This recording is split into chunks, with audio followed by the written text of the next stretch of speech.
Good morning. This is the July 21st, 2022 regular meeting of the ARB. First, I have to read a piece here called Pursuant to AB 361, this meeting will be held with the option to attend by teleconference or in person. Members of the public may provide live public comment by submitting a speaker card prior to the start of the public comment on that item. Speakers may address items that are not on the agenda during the oral communication portion of the meeting. Spoken comments via computer or smartphone will be accepted through Zoom app. To address the board, go to zoom.us/join. Meeting ID 965-6189-1491.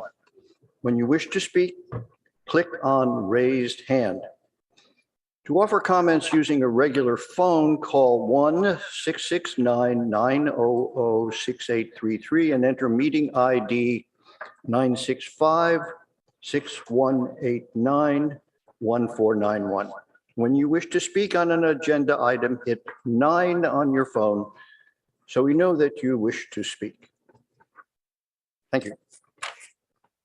Great. So, Vice Chair Baltai, Present. Board Member Chen, Present. Chair Hirsch, present. Board Member Rosenberg, Board Member Thompson. Present. We have a quorum. Okay, so turn this on and off.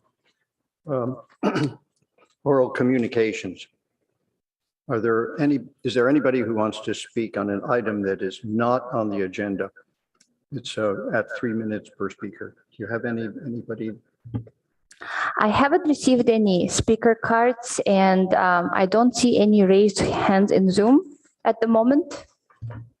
Okay, so are there any agenda changes, deletions, et cetera? No agenda changes, but I'll take the opportunity to note that there's an echo. So if somebody can mute the volume on their computer, that will help to resolve the echo. Thank you. Not everything is Which one? correct here on this. Mute it.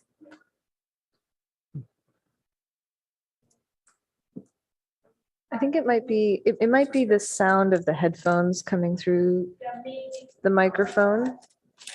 So maybe David, when you take your headphones off, you can put them on this side so the microphone doesn't pick them up. Does that help? Underneath. Hmm? Put them down there. Take it down. Test it. Does that help? Amy, is that any better? Yes, we'll move on. It's not Yeah. tolerable. Yeah, good. Okay. So we're on the next board meeting schedule. Can I make an announcement about that? That's right. I think your microphone's off. Oh, are we on to the item for next meeting's schedule? Okay, may I make an announcement? Thank you. Yeah. This is Amy French, Chief Planning Official. The August 4th agenda is going to be canceled. We've had items that need to move to the next meeting of the 18th. So that's what we're planning to do. So a little vacation for the ARB members and staff on that date. So the next meeting after today is August 18th. And no further cancellations that we're aware of. We also skipped over item 1, which is the adoption of a resolution authorizing the use of teleconferencing. Yeah, thank you. Yeah. So we have this resolution authorizing use of teleconferencing for Architectural Review Board meetings. You know, rather than read this whole thing, I hope you all had a chance to read it privately. And so we could just if everybody is in agreement here, vote on this and get it out of the way. Okay, I'll move that we adopt this resolution as presented. Could I ask? I'll second. for Motion It's been moved and seconded. and Moved second. and seconded. It's already done? Done. You're too fast. Let me conduct the vote. Okay. Vice Chair Balte? I'd like to make a comment to my motion first, please. Yeah, sure. I only support this as long as this is required by the state regulations for emergency ordinances. Otherwise, I will want to have city council direct us on this subject. Can Thank I you. also make a comment? Yes, and I think this is here to stay for all time. Thanks. Is there a fight no, we're just making the same stubborn states. on this? I love it, Ridiculous. actually. So Call for a vote. Yep. Vice Chair can we Balte? call the vote, Medina? Yeah, Vice Chair Balte? Yes, Board Member Chen? Yes. Chair Hirsch? Yes. Board Member Rosenberg? Yes. Board Member Thompson? Yes. Motion carries 5-0. That's a good start. city official reports. And no official reports, right? Changes. Okay, so the next would be the first item on the agenda. Public hearing 1237 San Antonio. Request for advisory review of the planning project to allow construction of 11 three-story emergency shelter modular buildings with 88 pods and approximately, I always have that problem. Approximately where it got lost in the text here. 8 built support buildings, 8 site-built support buildings. The project is being developed with a Project Home Key grant, environmental assessment, exempt from California Environmental Quality Act, CEQA, zoning districts of PF, public facility. For more information, anybody on the outside there can contact the project planner, who's Emily Foley, who's here in the meeting somewhere, at City of Palo Alto, Foley, emily.foley@cityofpaloalto.org. So is there a representative here for, hi, Emily, of the applicant? Staff report. Oh, staff report, sorry. Thank you. Can we do disclosures? It's a study session. Would you like to do disclosure statement? I would. Yeah, first, any disclosures? Osma? I visited the site. And Peter? Yes, I visited the site. I listened to the past council meetings on this subject. I actually visited the adjacent site in Mountain View, similar to this. You did. And I actually printed out a good aerial photograph of the whole site that we might want to share. So Okay. those are not in the public record. Thank you. Kendra? Visited as well. Reviewed the previous minutes and videos. And I too visited the site. And in the past, I've visited the one in Mountain View, but I haven't been able to, I didn't do so gaining access to the site and haven't gone back yet. Okay, so Emily, would you? no, there's also Yingxi. Yeah, me too. I visited the site this Monday. Oh, good, thanks. Okay, finally, Emily. Okay, thank you. Good morning. Can you hear me okay? I will go ahead and pull up the presentation. Additionally, I am here in person, but we have other city staff, including from the city manager's office and our assistant director on the Zoom as well.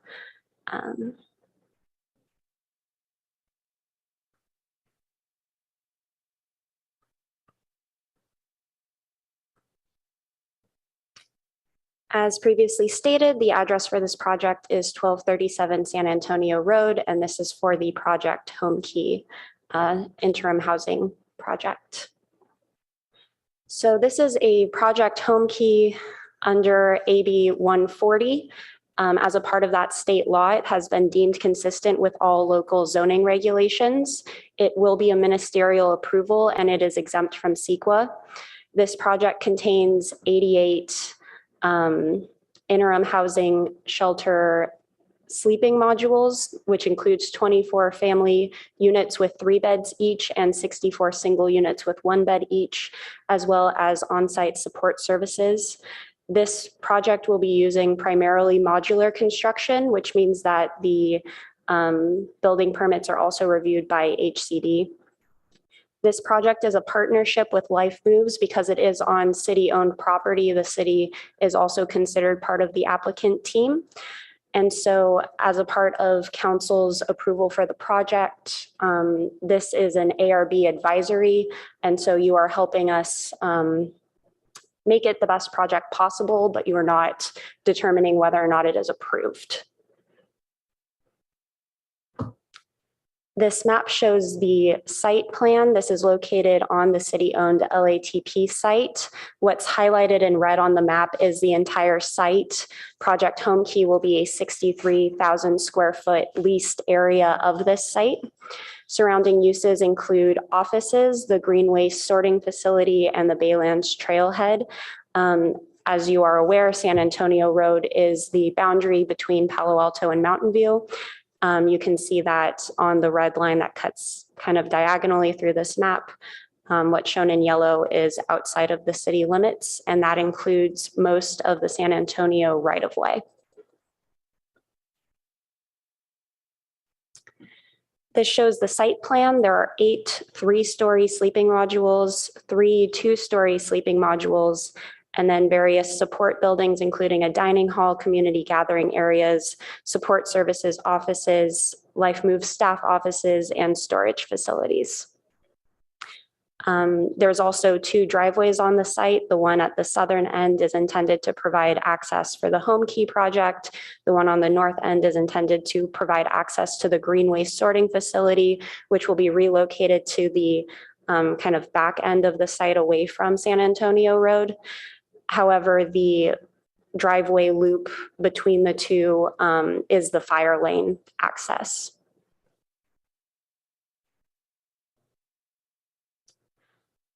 Recently, the last time this project went to City Council, it was to consider increasing the height from 2 stories to 3 stories, and this has been authorized by Council. This project is located in the flood zone. The existing grade of the site ranges from about 5.5 to 9.6 feet above sea level. Because it's located in the flood zone, it will be filled up to about 12 feet, and then the finished floor for the buildings will be at about 13 feet. It's actually 13 feet 1 inch. And then the 3-story buildings are each 33 feet and 1 inch tall. And so this will be a considerable site increase from what's existing. And for reference, the grade of San Antonio Road is approximately 8 feet. The picture shown here is a rendering provided by the applicant, which was shown at the council meeting.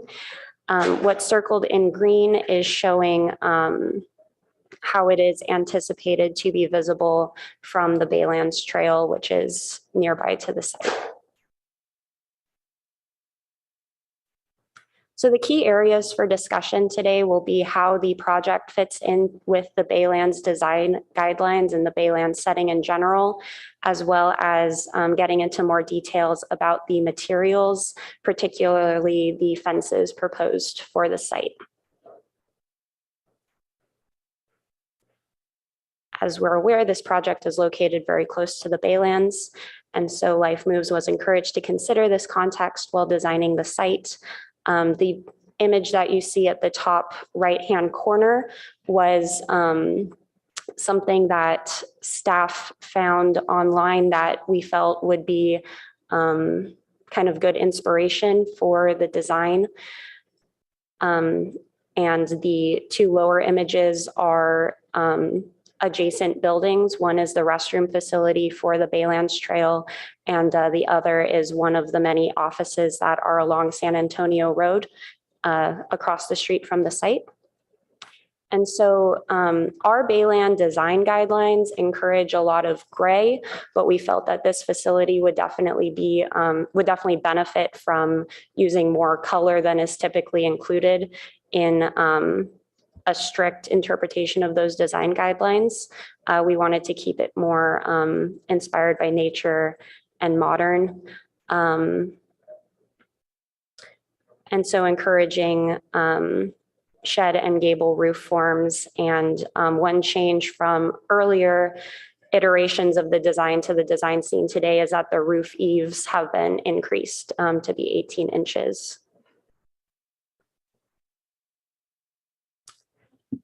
This slide shows the elevations of the 3-story sleeping modules. The proposed materials are mostly wood siding with metal accents. The material boards are located here in the chambers at the end of the dais. Pictures were sent to the board. Unfortunately, they were too thick to fit in our material board case. The proposed windows are recessed about 4 3/4 inches. This should give a good depth to the materials. A darker color will be on the bottom 2 floors and a lighter color on the upper floor. And additionally, the other buildings throughout the site have a slightly different color palette that helps identify what their usages are. And so that's seen on the 3 boards here. The one on the left shows that the sleeping modules will be in a more green and gray family with the metal accents being kind of aqua colored.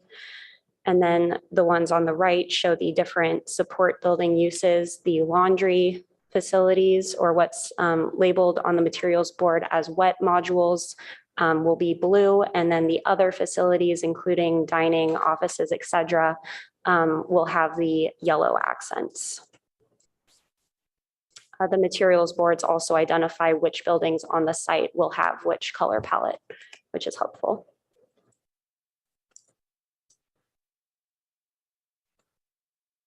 One item that was suggested by staff early on that was not incorporated but could be considered would be having the battens be a different color or a different shade than the boards. Additional materials on the site. The modules will be connected by a system of kind of decks and catwalks. This is for ADA accessibility because there are 2 elevators for the entire site, so they have to be fairly interconnected. These will be mostly metal in a similar green aqua color as the accents on the sleeping modules, as well as the railings for that system. The roof will be a standing seam metal roof in a pale gray color. There's also a wooden pergola that kind of provides an accent on the end of one of the 2-story modules. And in some of the common areas, there are sun sails or sun shades that are also a gray color.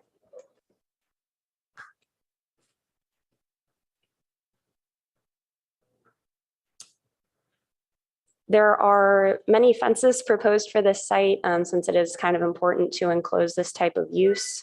And so what's currently proposed is a wood fence fronting San Antonio Road. The fences are recessed about 4 feet from the front of the buildings, and then kind of running from building to building.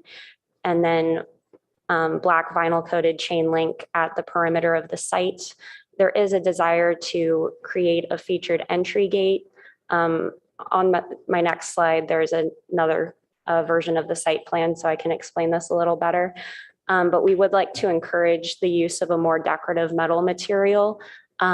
What's currently shown as the lower image is a picture of an affordable housing project in San Jose that has this kind of tree pattern on their fences that, again, we felt was a good kind of inspiration and direction for this project. And so As I was explaining here, you can kind of see the connections between the buildings along San Antonio Road are currently proposed to have the wooden fence. At the southern end of the site, between where there's a label that says 10 and a label that says 1, that is the primary entrance for the site. And because there is limited access for who can enter the site, it will be for, the residents of the shelter and the staff. That will be the primary entrance. The other gates are for emergency egress. And so there's a desire to, kind of showcase that and make it clear that that's the entrance. And then along both the interior perimeter, along where you see the parking spaces, as well as the exterior perimeter, is currently proposed to be the black chain link, but we would encourage that the perimeter along the parking be considered to be a more decorative material. Additionally, not shown on the site plan, per other department staff comments, it's been recommended that there be a gate that separates the green waste driveway from the rest of the site. It's likely that that will either be a rolling or swinging gate at the northern end of the parking lot. It's likely that that would be black chain link to match the exterior fencing. And so the next steps would be the applicant, or Life Moves also has a presentation, and we're looking for comments, considering reasonable solutions for improvement, considering that this is a constrained timeline, as we have, we expect to receive the state funding, and then we have to get going on the project pretty quickly. Thank you. Does anybody have questions of? No, first of the last questions of Emily. Any questions at this point? Okay, so could the applicant come forward? You have 10 minutes to make a presentation. And I will be screen sharing for the applicant's presentation as well. Okay, good morning, ARB. Thank you for your time this morning. My name is Jo Price. I'm VP of Real Estate for Life Moves. And as Emily mentioned, this is a joint application with the City of Palo Alto. And we commend staff and their meticulous job. I'm sorry, can I interrupt you for a moment? Could you just spell your name for the record? Absolutely. It's Joanne. Price, Price. Okay. Thank you. I'll take it from the top again. So I just wanted to thank the City of Palo Alto for being our partner on this project. We commend staff, Emily who's here today, and all the rest of the staff who've done a fantastic and meticulous job on making sure that the City of Palo Alto's needs are met within the parameters of the Home Key program. Next slide. So for those who are unfamiliar with Life Moves, we are an exceptional provider of interim supportive services with amazing results. Next slide. So homelessness is a growing crisis, and it's through projects like these, like this Home Key project, which really helps bring people indoors, give them a place to stay, and make the community safe and secure for everyone. Next slide.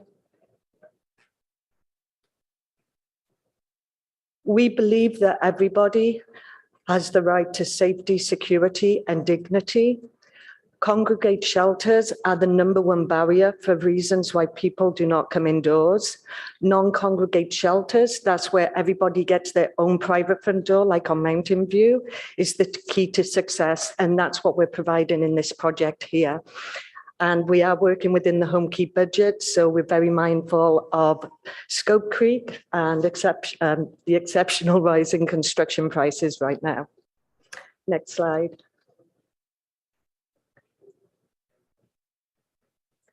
So our Light Move Spot model is a platform for connecting and providing services to our clients.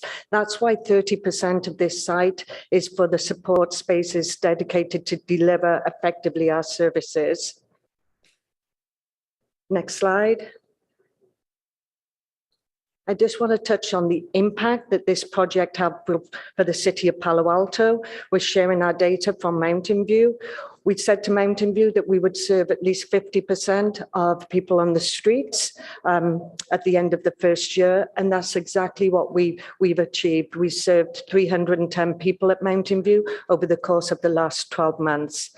And these projects are critical needs to each and every community that we work within. And next slide.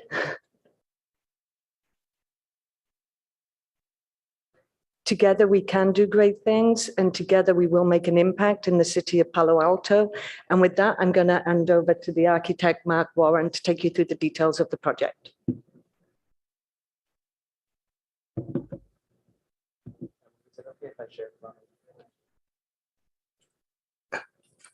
Matt, please spell your name as well.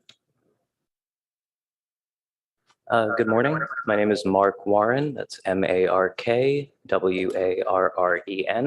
I'm an associate with the Office of Charles F. Blosies, the project's architect and structural engineer. Joanne just explained Life Moves' program. Now to explain how that program takes architectural form. The staff report, by the way, very thorough, so hopefully there won't be too much redundancy here. The concept derived from our office's work with San Francisco's navigation centers. These provide on-site support services in addition to large shared dormitories and rely on the so-called 3 Ps, privacy, possession, and pets, to get clients to stay there. As Joanne mentioned, the privacy provided by these is not sufficient to encourage clients to come in off the street. Moreover, during pandemic, shared dormitories are not practical. Isolation is impossible, and many of them have been retrofitted with dividers and had their capacities reduced.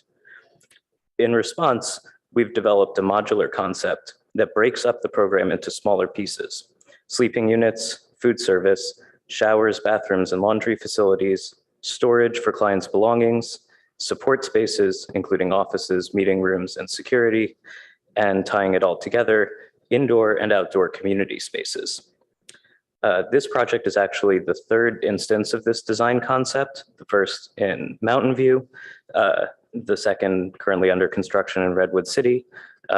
This is the 3rd and the 4th planned for San Jose.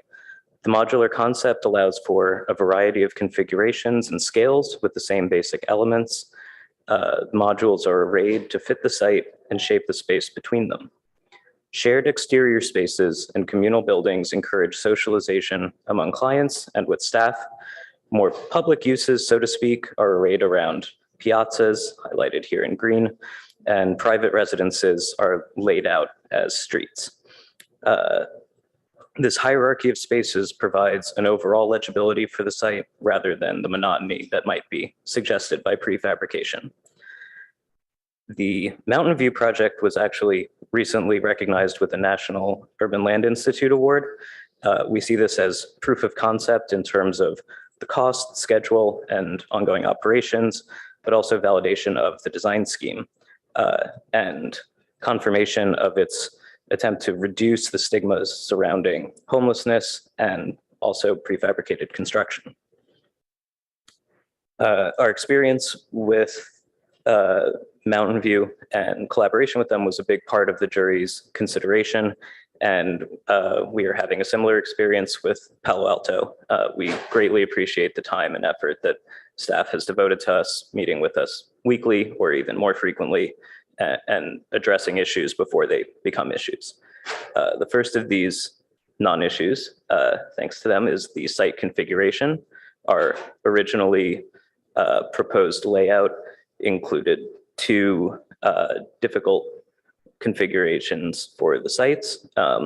By adjusting the boundary line between them, we're able to have sufficient room for the Home Key site on San Antonio Road and sufficient room for Green Waste's continued operations behind. The existing environmental context consists mainly of office parks and industrial buildings adjacent to the wetlands.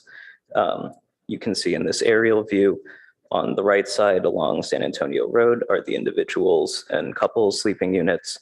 On the left side, the taller modules are the family sleeping units, and in between and in the foreground, support services and communal spaces. The basic building blocks are the sleeping units. This is the individuals and couples sleeping units. With each module is 40 feet long by 10 feet wide and contains 2 sleeping units with an en-suite bathroom. As you can see, the one on the right is set up for a single bed, the one on the left for a double bed. And then we have the family units, which are composed of twinned modules. The one at the bottom of the screen is a so-called wet module, which has the restrooms and plumbing. The other one is not. And by opening and closing pocket doors and with 4 doors to the exterior, this can either be one very large unit for small units with shared restrooms or any number of configurations in between. Walking through the site plan, the primary and really only entrance is at the south end of the site. It is very controlled in terms of access. All visitors and clients must sign in when they enter. There's also a service entrance at the parking lot. Otherwise, all gates are emergency use only. As Emily noted, the top driveway will be for green waste use only. And at the end of the parking lot, we are anticipating some sort of rolling chain link gate, most likely. From the street perspective, we can see how the scale and massing are tempered by modulating the height of the sleeping units along the road and stepping them down with the pergola that was mentioned as well. We use the Baylands guidelines as our starting point and as the aesthetic partie, kind of the idea of a piece of driftwood that had washed up on the shore. If you walk around the Baylands trails, some of the decks that are out there do a good job of showing off our design inspiration. We're planning to use a board and batten rain screen, kind of a vernacular treatment applied to modern construction with modern techniques. We plan to express the mate lines between modules architecturally, but not necessarily overstate them. We see this as an opportunity to introduce color, which was one of the recommendations of the planning department, and to break up the mass. I see I'm almost out of time, but showing the configuration of the fences in response to the planning department's comments. This color-coded diagram shows where we're planning on having metal fences at the entrance and along San Antonio Road, wood fencing for the remainder of the perimeter of the interior portion of the facility, including along the parking lot as recommended, and black vinyl chain link elsewhere. So thank you very much to city staff for your guidance and really helping make the project better. And looking forward to your questions. Thank you. Who would like to go first and ask I questions? have questions. I just have a quick one. The wooden fence, is that painted or is that not painted? It will be stained. So Is it going to match any of the colors on the board over there with the stain? it is going to be in the same family as them, but it will not match. Okay, so it's a different So it will color. be- Yes. Okay. Just a quick question of clarity for where the location of the fences. On the staff report, it said that the interior perimeter and the exterior perimeter would be black chain link. You're saying that the interior perimeter will be wood and that only the exterior black chain link. Could you please clarify? Yes, and this is largely in response to discussions with planning staff about preferences for having a more upgraded, higher quality fence, at those locations. So essentially, the inner perimeter will be entirely wood, except where it will be metal, as shown before. Okay. And within the site, there will be some black vinyl chain link interior or internal to that wooden fence. So separating the family area from the individual's area, separating out utility spaces within the site. But otherwise, all of the fencing at the shared boundary lines and surrounding utility enclosures and the trash enclosure are anticipated to be black chain link.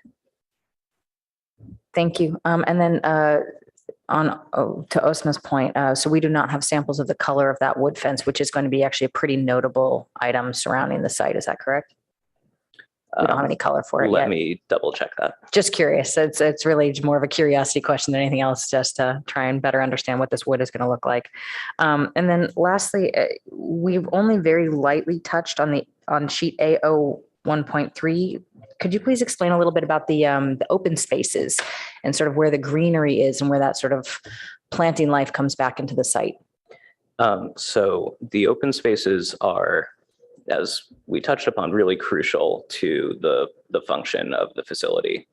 One of the reasons that we have revised the scheme to be 3 stories rather than 2 stories was to provide more of that open space. Excellent. Some of it will be used for dining and gathering. That will be probably picnic tables or tables with umbrellas and loose seating. Some of it will be more dispersed outdoor uses like recreation areas for sports and activities. Perfect. We'll have a children's play yard as well. And a pet area, I notice as well. and a pet area. Okay, just checking. Thanks very much. Appreciate your time.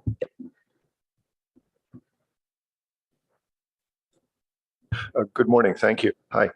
2 questions, please. The site is being filled, as I understand it, to bring the property above the floodplain. Does that include the fire lane roads, especially the green waste road? Is that roadway also raised, or is that lower at the current? That roadway will be, so the driveway to the green waste entrance will be at the same elevation as San Antonio Road, basically. I see. And then that fire access lane will ramp up as it approaches the southwest corner of that road is the high point. And that's where the entrance is, and the entire site where the home key facility is at that grade. The green waste facility will stay at the lower grade. So the green waste facility is lower. The road coming in at the far side of the site, so to speak, the main access for green waste is also at that lower San Antonio level. Correct. And what is the height of the site going to be approximately adjacent to that road? How much do you have to fill the property there? So currently that location has a gully, so to speak. It's a low point that's filled with vegetation. We are going to be filling that to the grade of San Antonio, which is necessary for the home key construction and providing access to green waste while that happens. But just approximately how many feet? Is it 2 feet, 5 feet, 10 feet? I believe the low point is around elevation 3. So we would be filling in that narrow area, probably 5 or 6 feet. So between the roadway for green waste, there'll be a 5 or 6 foot elevation difference between the site itself. Is that correct? Correct. It would be about 4 or 5 feet. So then the parking area, as you turn, if you were to turn left off the green waste access ride, is that on a ramp going up? Yes. I see. Okay. So in front of that parking space, then is this some sort of a concrete retaining wall? Yes, it would be a low concrete retaining wall that goes from about 4 feet to 0. I see. Okay. Thank you. On the other side of the site, the road coming in there, is that up on fill or is that also down low then? That also has a ramp up from grade 8 at San Antonio Road up to grade 13. And again, the entrance to the facility again is at the level of the facility, obviously. How much do you have to ramp up from San Antonio to get there? It's also about 5 feet. And you have enough space then in that distance there? It looks like about 100 feet maybe? Yes. I believe we have it as a 5% ramp. 5% Or ramp. similar. Yeah. Okay, so you guys have studied the feasibility of it. I'm asking these questions because this is the kind of stuff that you get into a detailed analysis with Public Works and it can throw you for a real loop. Yeah, we have that ramp as 75 feet. Okay, great. My other thought on questioning is regarding the modular construction. I take it you've done this before in other projects?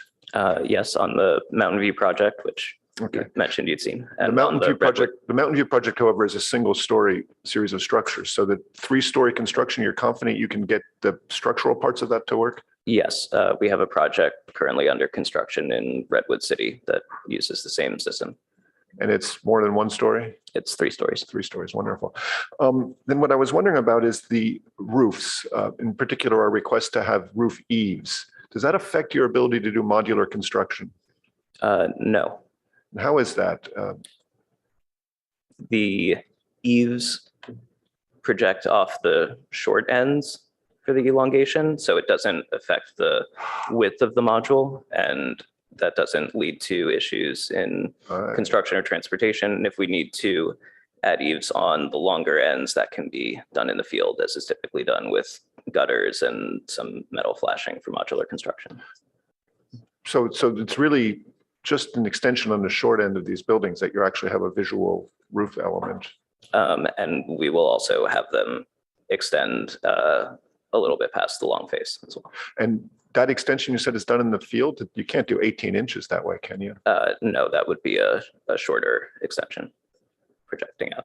Okay, great. Thanks for those responses. That's all my questions. Thank you, David. Zingchi, do you have any questions?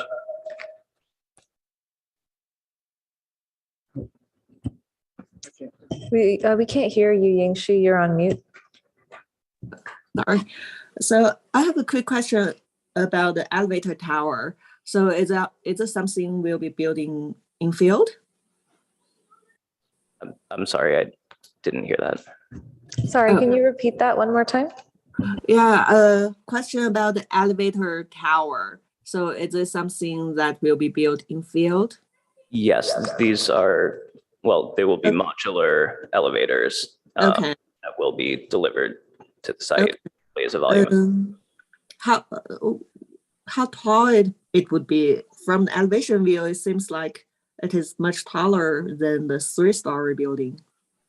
So it will depend on the type of elevator, whether it winds up being machine roomless or not, but there will be an override that we can expect at the top story. So in order to get up to the 3rd level, the top of the cab would probably have to be about 8 feet above the deck. And there could be a few more feet, possibly 10 above that for the machinery. So it would be like over 40 feet or close to 45 feet, something like that? I think that would be reasonable to assume. Okay, thank you. I have a few questions as well. Do you have in the set anywhere a section through the modules? Yeah, sorry. Section through the modules themselves that show the passageways and the open space below. Do you have anything that indicates that? Or if you want to just describe it, if you don't have a drawing of it. I don't right here in the set that we submitted. I believe those drawings are shown in the A4 point series. So you're asking about the space on the ground level and 2nd level that are underneath the decks. That space is exterior, unenclosed, unconditioned. The decks will be sprinklered and made of non-combustible material. And I'm curious, is your question about kind of how light gets down in there or exactly? So the decks at the 2nd and 3rd stories don't go the full 40-foot length of the modules. We pull them back a little bit from the edge to allow a little more space for light to come in. And they also create a more kind of private, intimate setting for the residential spaces in contrast with the more open communal spaces. So what is the dimension between the units, and how far out do the passageways interrupt the opening? The space between the individuals units is 8 feet 6 inches, and I believe we have 9 feet between the family units. And so the decks span the full width between those. And then they're cantilevered another 5 feet out towards the interior to provide the circulation balconies. Do you have the latest overhang drawing somewhere as suggested by planning? Or is it simply a suggestion so far that you're going to incorporate? For the eaves, that is included in the A4 point series drawings in the ARV set. So I believe it would be A4.11 A and B.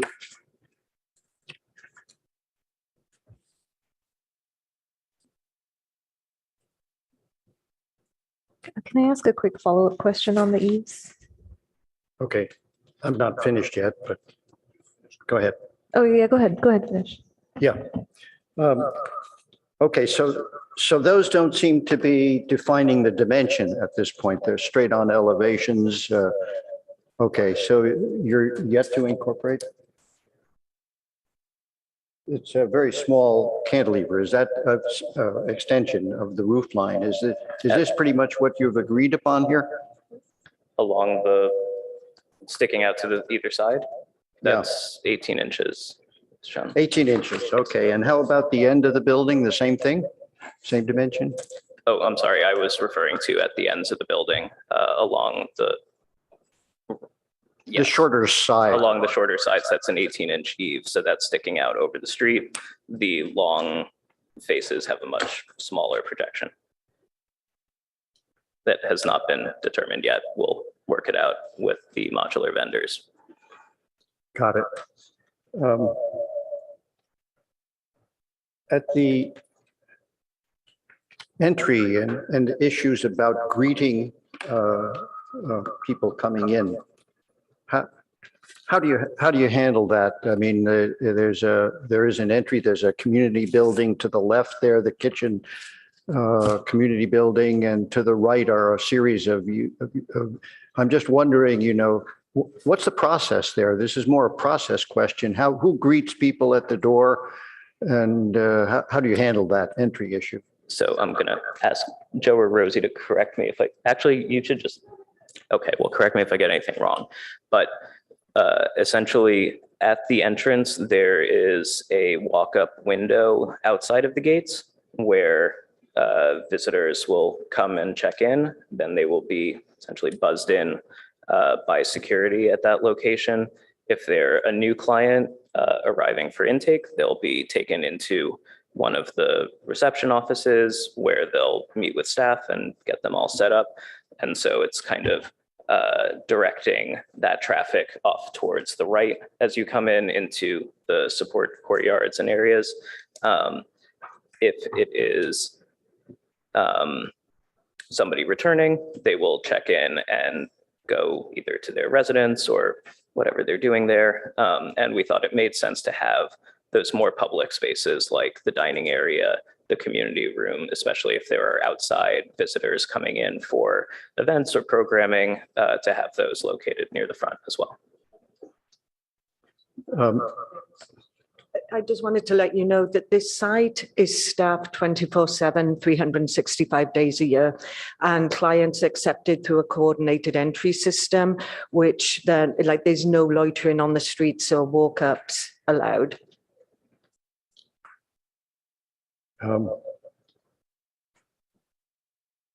Got a few more.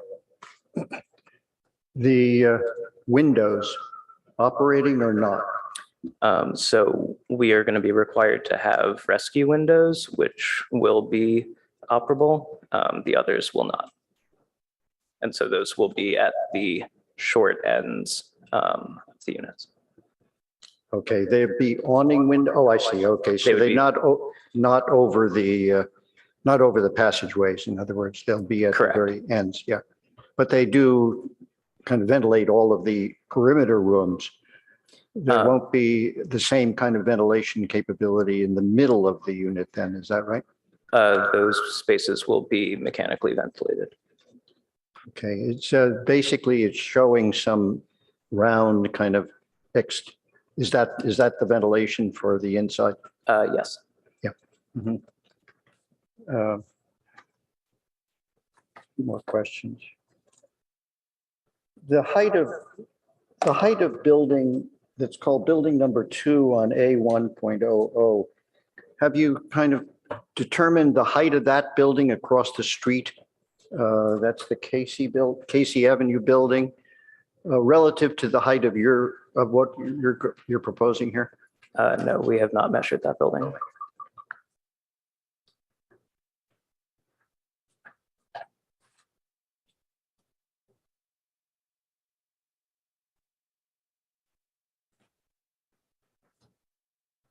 Can you repeat your answer? We have not measured that building. Sorry. Oh.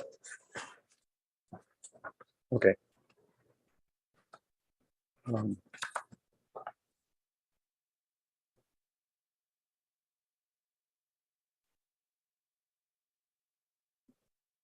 Could you describe a little bit? I don't think that the drainage, this is possible.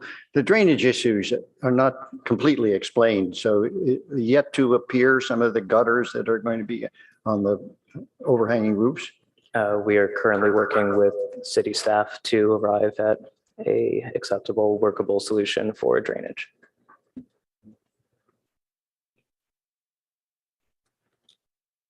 I think that's basically it. Does anybody else have any additional, Asma? Yeah.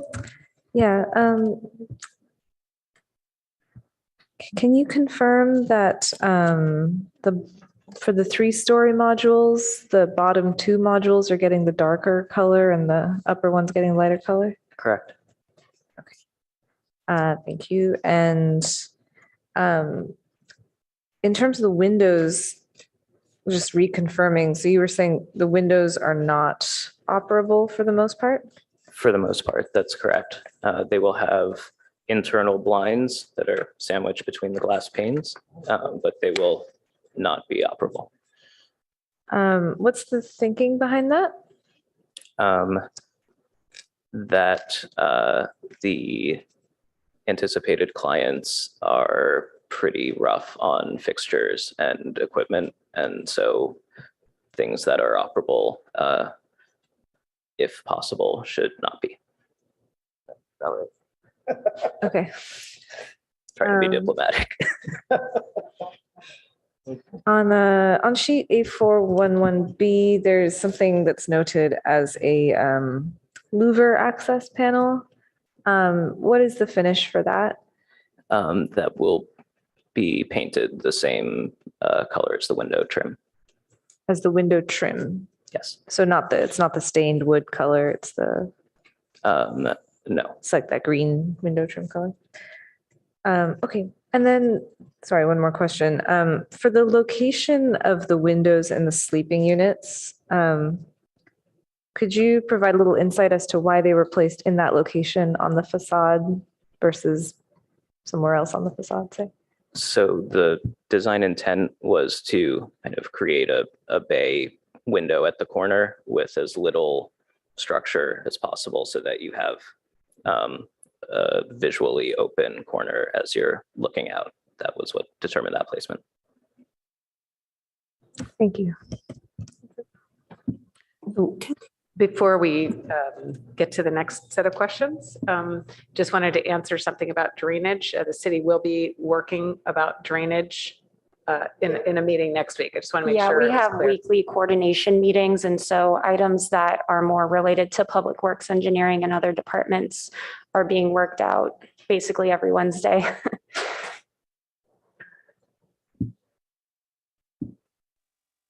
Projects on a fast line of, and that you need to sort of schedule everything in order.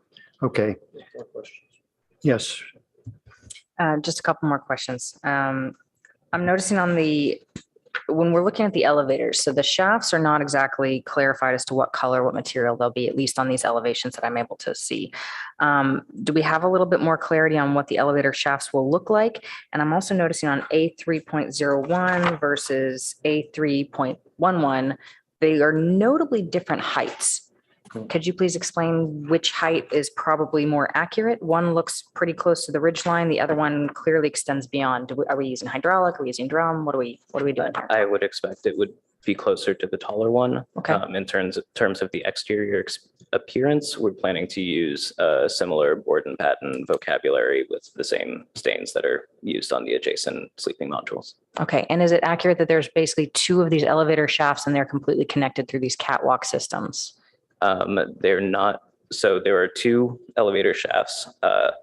The family units and the individuals units are not connected to each other. Got it. Understood. And then lastly, the question about these catwalk fences. Those are all wood, solid. Do we have more clarity on what those catwalk fences, because they're going to be a pretty big design element here as well. Yes, we're anticipating that those will also be wood, with perhaps a metal vocabulary at the stairs. Okay. On the interior. And have you guys considered anything like a welded wire mesh infill, something like that, to make them a little bit more light or less bulky in appearance? I don't know if that's a cost consideration, so just sort of putting that out there. It's definitely something we're considering. Okay, thank you very much. I have one more question. Yes. Yingxi. Could you please tell more about the HVAC system? On the shorter end of the elevations, I saw there are vents coming from the units. So will there be pipes running vertical along the side elevation, or any outdoor unit will be located somewhere? So each individual module will have its own self-contained mechanical system. The vents are ducts that go to units both in the sleeping rooms and then in the bathrooms as well. The two large site-built structures, the community building and the dining hall, will have more traditional HVAC systems. Those in the modules are the responsibility of the modular manufacturer to design and engineer and fabricate. Those in the site-built structures will be fully engineered.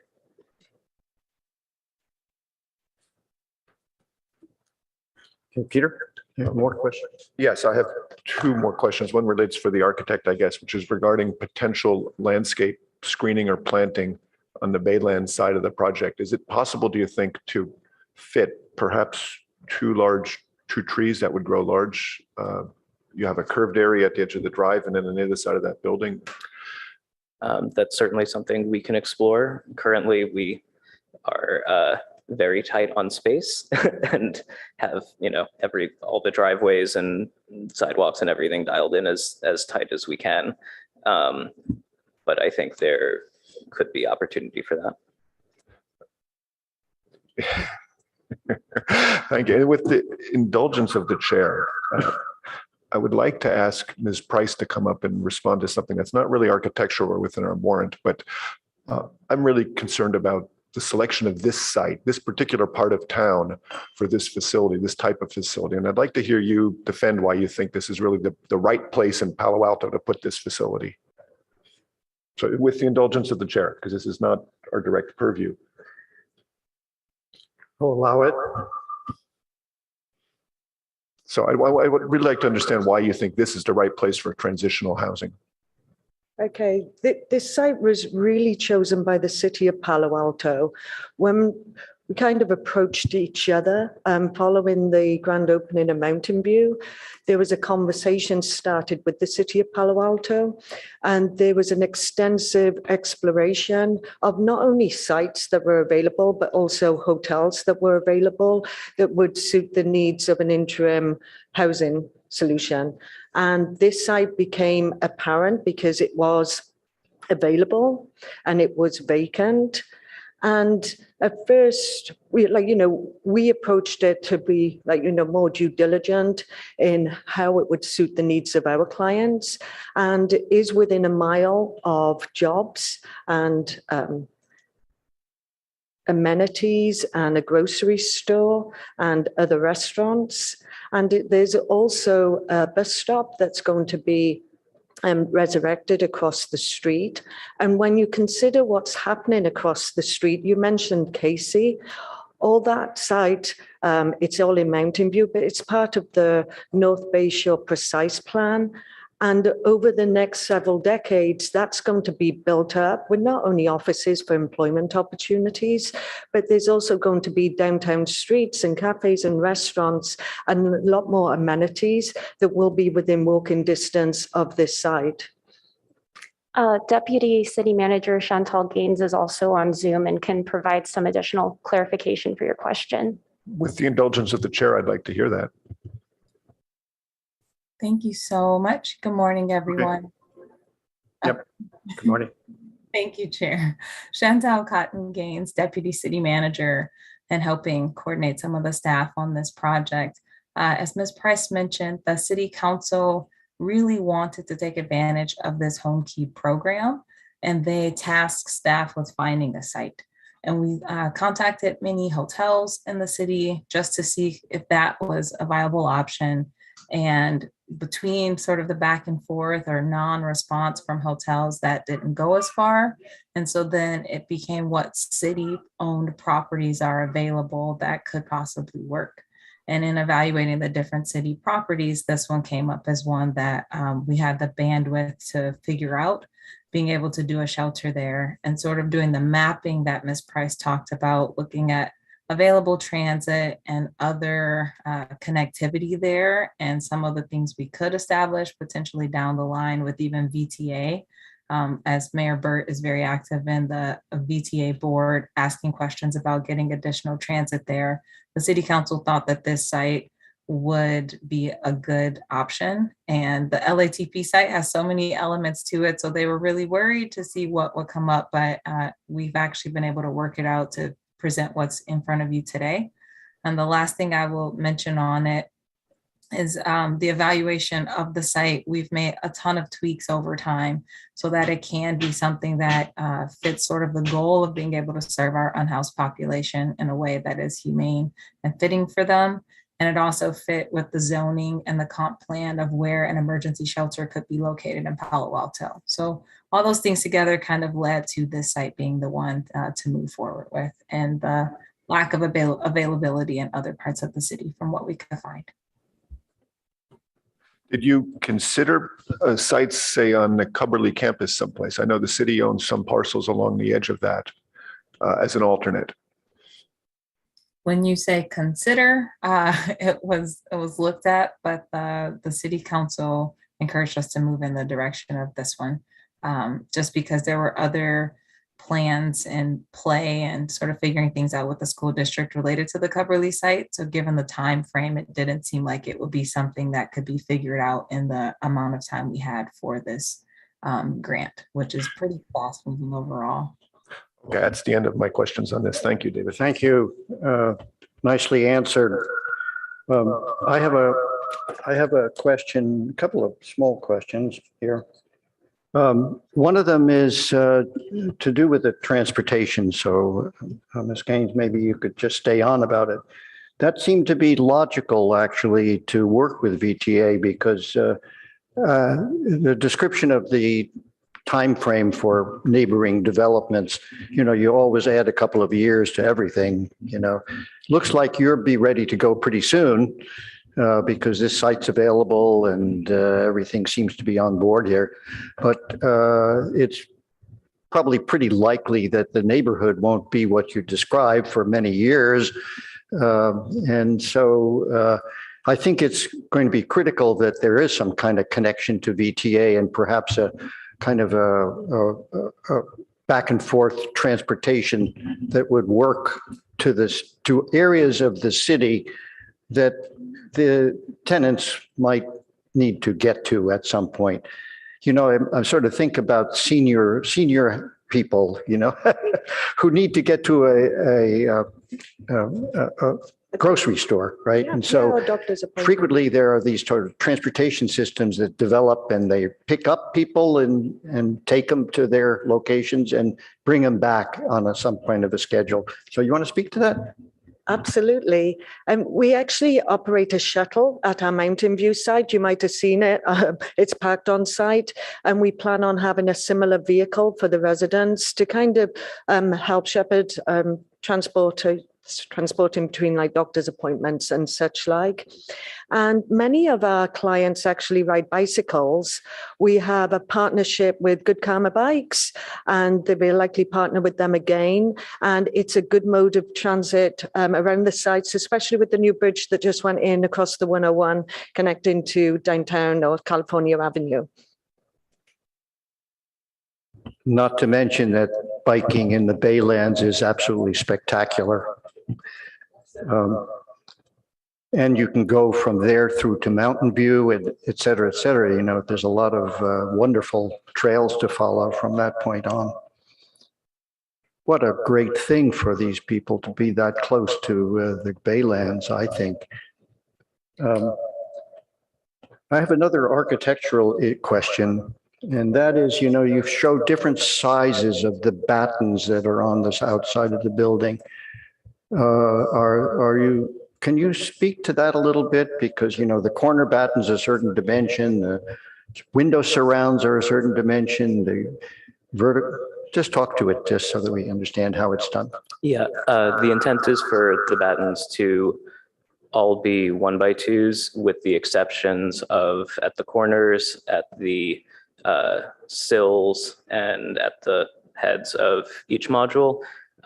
Those kind of transitional spaces that will need a little more tolerance or a little different detailing. And that's expressed through those different sizes, but all of the verticals will be 1x2s. And are they going to be a somewhat consistent pattern along the face of the building? Yes, they will be spaced evenly, perhaps irregularly at windows where those don't line up with the regular spacing, but they will be spaced on equal dimensions at those locations. Thanks.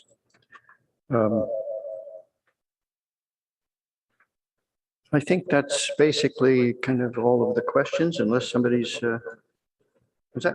Public comment. Oh, public comment. Now we have to ask. Chair Hirsch, I haven't received any speaker cards, No, and no one has raised their hand yet. okay. In that case, we could just bring it back to the board for everybody's wind-up comment. Thank you. Who would like to go first? Okay, Asma? Sure. Well, thanks so much. Thanks for bringing this project in front of us. It's really exciting to see this. I really kind of love a lot of the things that you've done here. So in general, I have no real exception to this project, both aesthetically and otherwise. I like the wood, the choice of wood. I like the partie of the driftwood. I'm really glad that you mentioned that because it's very evident. And I appreciate your color palette. The Baylands master plan sort of dictates muted natural colors. And that is exactly what you guys are doing. And I think it'll actually, I appreciate the use of color and I'm really glad staff recommended that you guys do that. Because it'll absolutely make a difference. I thought it was thoughtful to color code the buildings. The comments that I want to make are, like on sheet A102, we've got a perspective, and I think the window pattern on these kind of support buildings that are one story look really great. I was asking about the placement of the window on the sleep modules. They seem, at least on the elevations, they seem to be very heavily skewed to the edge. And that's partially why I asked that question. And your response of the bay window, I think in design thinking, maybe not the execution. It doesn't seem to be really doing it. And so I wonder if you may want to consider, because I think it's just such a planar, it's a rectangle. Bay windows make sense when you're actually making that corner its own thing. But that's not really what's happening here. And so, I wonder if just shifting the window a little bit more, just to have that same proportions that you have on these lower buildings, might actually make that facade sing a little bit more than it is right now, especially because it is so simple and that's the only articulation that you're getting. I worry that, I worry that they just might be too far to the edge. So that's a comment. Another issue on the windows. Okay, so I understand the operability. I've heard stories of people that live on the street really like some parts of it in terms of like the fresh air and things, and moving into more sheltered spaces can be a little jarring. So I may just encourage considering, like a very restricted hopper or like a very restricted casement, so that people don't have a chance to, jump out or anything. But that you do get, especially because the air in that area is so nice. Let's see. In terms of landscape, I understand the limitations of the site. And I know there are some trees that are coming down to make space for this. The shade structures are a good thought, and I think they will be a good thing. I recently had an interesting conversation with a landscape architect a bit about shade structures, and their whole thing was that shade structures are great, but they don't actually make a place cooler. So the plants actually make a place cooler and provide the shade. And so if there's opportunities for potted plants or something like more low key, maybe you're not planting a tree, but maybe there's something that you can do to add a little bit more landscape to the project. I think the project would benefit from it. And the shade structure also, because it's fabric, may have a maintenance thing potentially, depending on the fabric. A lot of birds there, a lot of poop, something to think about. Yeah, okay, so that's most of my comments. Otherwise, I'm really excited for this project, and I live, not too far. It took me an hour and a half to journey there on foot and back. But I was also strolling. But I think this will be really great. So thank you.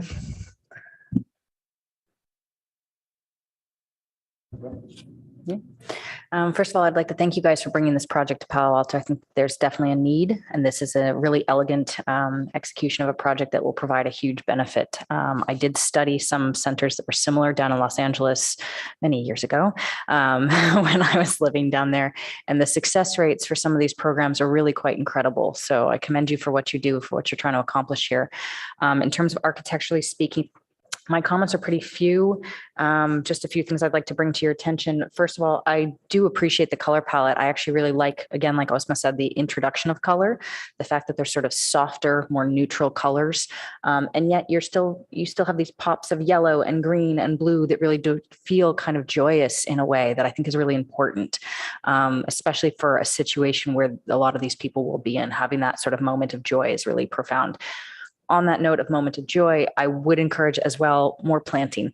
I noticed an area where there's two triangles and a pathway in between it. And if you just sort of squared off, nice square patch of grass or fake grass or plants or something, I think can make some of those moments really special as well. And again, I know it's a cost issue and a maintenance issue, but I would just encourage sort of a second look at a bit more planting in the space.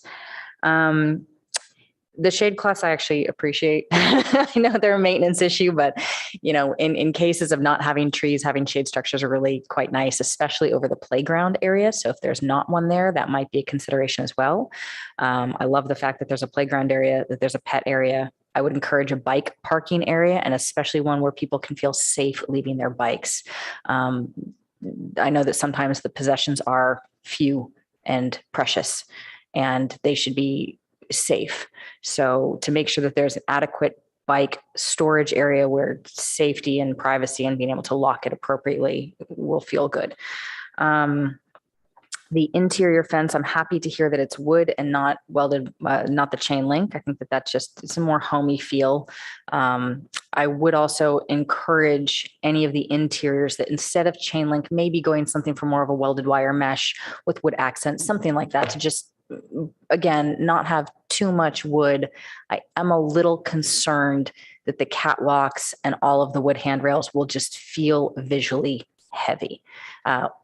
Wood buildings, they're very blocky. Wood catwalks, wood railings, all of that together could combine to be something quite a bit visually taxing. So anywhere we can break it up with a lighter material, like I know cable rails are pretty expensive, so maybe not cable rail, but some alternative to sort of visually break that up a little, I think would be nice. In terms of windows, I will respectfully disagree with my colleague here that I actually like the placement of them on the corners of the buildings because of the interior circulation. It's very clear what you're trying to accomplish with the space, having the bed be more in its own nook, a little more private while sleeping. Again, a safety concern, a moment of privacy and home. So I do appreciate that, where from the outside, maybe not the most ideal, but for the inside and the circulation, it makes sense. So I have zero problem with it. I would have a slight concern about those casements opening to the catwalks. So just take a look at that. Maybe there's a buffer there to make sure that those can actually open without intruding on flow of travel. Just to wrap up my comments, I would also, the last thing I would say is I would, bus stop, critically important. The shuttle to get people to and from the grocery store, critically important. Elevator shafts, I'd love to know that height a little bit better. I will assume it's the taller one, but just to like a little more information on that. And my last time is I would love to see, in addition to these extended rakes that you have going off the short ends and the extended eaves going off the side ends, if there's a way to sort of have a bracket or a short awning, something that covers the roof where they enter. So maybe not the whole building has to have an extended eave, but maybe just at those moments where they're trying to get in, it's raining, they've got to get their key out, they're, shuffling through things, they're just trying to get in their front door. Having just a little bit of a protective structure over each of the doors might be something that could be bracketed on after the fact. So I would urge a consideration of that. Other than that, thank you very much for your time, for your presentation, staff. Thank you as well. And good luck.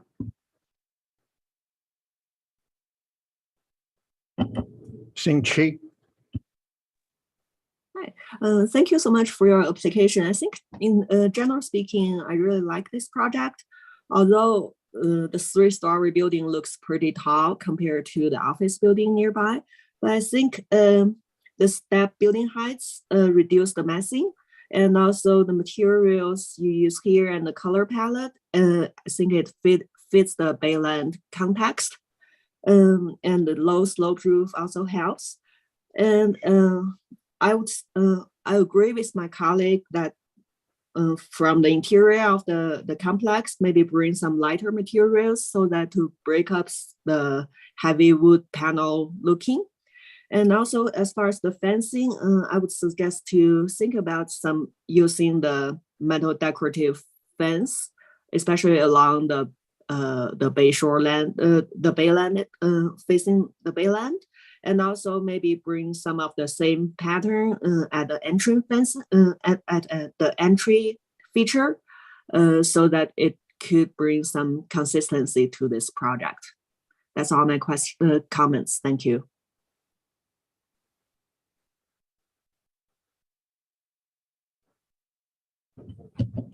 Thank you. And thanks to my colleagues and to the applicant and everybody. I'm afraid I really can't help but to put out there that this is not the best place for this type of project in Palo Alto. And I think Palo Alto has other locations that would work better. And I find it unfortunate that it's not being done other places in town. I think this is not good for for any kind of easy access. And my observation at the other site in Mountain View was that in 10 minutes time, I saw 2 groups walking in and out to the site, and they could do it there. They were coming back with groceries. The mother was shepherding her kids from school. And this site is just not going to happen that way. And I find that unfortunate. So I just put it out there. I'm not saying we can change it, and it's better than anything else we're doing, so it's good. But I don't think we should all be so self-congratulatory. This is not the best Palo Alto could do, and I think we should all acknowledge that. Secondly, I think there's a distinct conflict with the Baylands design guidelines. We've been through this with the Mercedes-Benz dealership, which is quite a contrast. But they're also trying to build a building in similar situation, perhaps more shielded from the Baylands than this would be. We've given them quite a tough time about shielding their building from views, about adding plantings on the side. It's been going on for years. And I find it hypocritical that we're so quickly willing to acknowledge this building is great because of its function. The Mercedes-Benz dealership gets all kinds of grief. And I'd like to think on the architecture board, we've made this point before. We're here to judge the merits of the design, not the merits of the use. And yet I think what we're all doing is judging the merits of the use. This will be quite visible from the Baylands. The tall 3-story building is not in any way horizontal, which is one of the overriding guideline objectives. It's not necessarily muted colors. The bright splashes of color we're talking about make a lot of sense for the function of the building and for the occupants. Of course, it makes sense to identify the buildings to give people some sense of hope and pop for that. That's what the color does. But from the Baylands, this is going to be a bright streak. If Mercedes wanted to do this, we would never have approved it. And yet here we are thinking it meets the guidelines. Lastly, regarding our guidelines again, these buildings are built with very simple, inexpensive materials. Of course they are. We're on a tight budget. This is what it has to be. These materials will weather terribly. Stained plywood is about the worst material I could think of to build in a salt air environment on the edge of the Baylands. After 10 years, what is this going to look like? Are we looking at another project that, lacking maintenance, is really just going to be 10 years from now a real disaster? I think it will be if we build it with these materials. And I very much doubt this organization has a maintenance budget for their structures that would be dissimilar to what the Mercedes-Benz dealership could be expected. I doubt they're going to spend money painting the building instead of helping their clients, which you would expect. They would be up in arms if they did otherwise. And yet we're putting things together. Stained plywood doesn't last long before the face veneer peels off. So I'm sorry to be so negative about this on those counts. And what I would like to do now is just offer some architectural help where I think we can make it better, because I think we can make a few suggestions that will help alleviate some of these things. Working from the site coming in, you've heard from several of my colleagues about the fencing. It was quite noticeable in Mountain View. You have the heavy black vinyl coated chain link fencing around the whole site. It really felt institutional, locked up, like there was some sort of security thing going on. And I understand there is a security thing going on. But if you were to just use some sort of decorative welded metal, paint it, you'll find it's not that much more expensive. And it gives you architecturally so much latitude to make it something different. You can achieve the same security thing. Keep the chain link fence to the perimeter between you and the sorting station at the far side of the site. But the part where your clients interact, it's money really well spent to design some simple things out of welded steel, iron pieces, and paint it. It'll take you a long way. Secondly, I think you need to increase the landscaping. To my eye, I think you could fit 2 plants that might become big trees at the Bayland side of the site, which will go a long way towards giving you some privacy buffer. And I think you could fit those without really changing your site plan. And I understand you can't fit a 10-foot buffer of plants here, which is what we've asked Mercedes to do. But okay, we're not going to do that. But I think you need to do something on the edge. I think also within the perimeter, within the site, it was noticeable looking at your Mountain View site that there's not that much landscaping. There's a lot of hardscape. And maybe that's by the nature of the clients you're serving. But I think our comments are correct that it softens, it adds a life, it cools. Anything you can do to bring in more landscaping, more planting will make the buildings more successful. I think operable windows are really important. If you're in one of these boxes on a hot day, Anything you can do just to find a simple hopper window or awning window that just opens a few inches. And there are some manufacturers who will make things that are extremely durable with very simple hardware. And it's not a big cost thing. In both cases, you need a sash around the window. Do a little bit of research on the architectural side to find one that just gives you a tad of ventilation. We could never build a home in Palo Alto with bedroom windows that don't open. We just wouldn't do it. So why would we do it here? I understand that there's a security functional issue, but I think you can get around that. So I'd strongly weigh in to just do a little bit of research on finding operable windows. When I look at the roof eaves, I would be very cautious about your modular construction and transportation issues. We've been doing some modular projects in my office, and the width for transportation is an enormous gating factor. If you go too wide, you're paying extra for the transportation for the flag trucks and whatnot. You don't have a budget for that. Be really cautious about how far you go on something like that. I also think you have an opportunity to save money with your roofing material. A standing seam metal roof is a nice architectural feature, but in this case, it's hardly ever going to be visible. It complicates adding photovoltaic panels to the roof, and it is significantly more expensive. And this is the kind of place where I would be using a rolled asphalt material that's almost as durable and 1/10 of the cost or something. I would love to see you do that and perhaps take that money and then consider on the materials. Instead of plywood, use a fiber cement panel. I know the board has been repeatedly critical of fiber cement, but this is a case where a fiber cement, you can buy 4x8 1/4-inch thick hardy panels, which will look identical to the plywood siding, but will prove over time extremely durable. You can get the same color, the same texture. It's probably close to the same cost once you're doing the modular construction. But 10 years from now, it'll look identical, whereas the plywood definitively will not. Really consider you to think hard about the decking material, the catwalks you're building. Any natural wood product is going to wear extremely quickly in that environment, even if you really splurged and used Ipe or some tropical hardwood, which is what we do on Palo Alto homes. You don't have that budget. Use some sort of synthetic product, a Trex-like Fiberon. There's so much stuff on the market. Again, the delta on material cost is not that big a deal, and the durability will be much, much improved. And so I just really think you'll take that a long way with that. I'd also, just a very small detail, but when you specify things like nails and fasteners, just be sure you're putting out either stainless steel or double hot dip galvanized. Small, simple detail, but 5 years from now, a regular galvanized nail, which is what will happen if you don't specify in detail, will start to rust, it'll stain everything and look bad. You probably don't want to spend the money for stainless steel. So the middle ground is double hot dip galvanized. That's very detailed, I understand. On the colors, in contrast to what my colleagues were saying, I was thinking that the colored bands of metal between the modules is not appropriate from the baylands, and I thought maybe a dark bronze color would be more appropriate.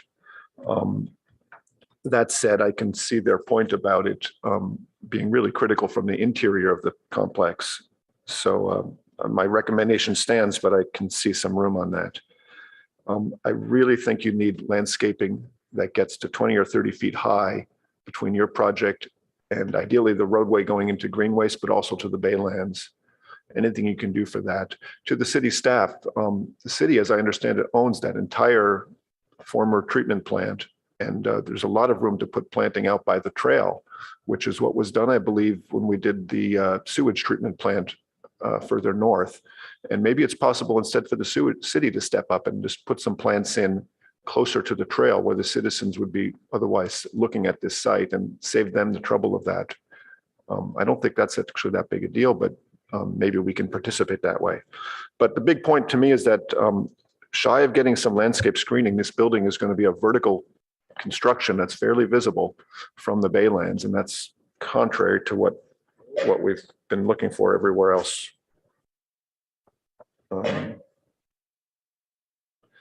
So I think that's the extent of my comments here. Oh yeah, the last idea, this is just a small thing, but if you were to take the top of the 3-story units and put a colored trim band between the head of the window and the eave, you might be able to get some sort of sense of the larger overhang without spending money for the actual roof overhang. and get the building to have a cohesive sense. One thing I would be trying to avoid is this sense of stacked modules that have no overall design as a building. And one way to do that is to get some decorative element at the top. That's what a roof eave offers visually, this deep shadow line. Oftentimes on buildings, we want to bring the windows to the eave or else put some sort of trim band there. Just with color, you might achieve something like that. So you might just consider that again. Just thinking of the building as a complete piece, not three stacked modules. How could you treat that? So I'll close with my thought that the landscape screening is probably the most important thing to me. See if you can't get some sort of plantings between you and the Baylands. I think the city would really appreciate that. So that's my thoughts. Thank you very much.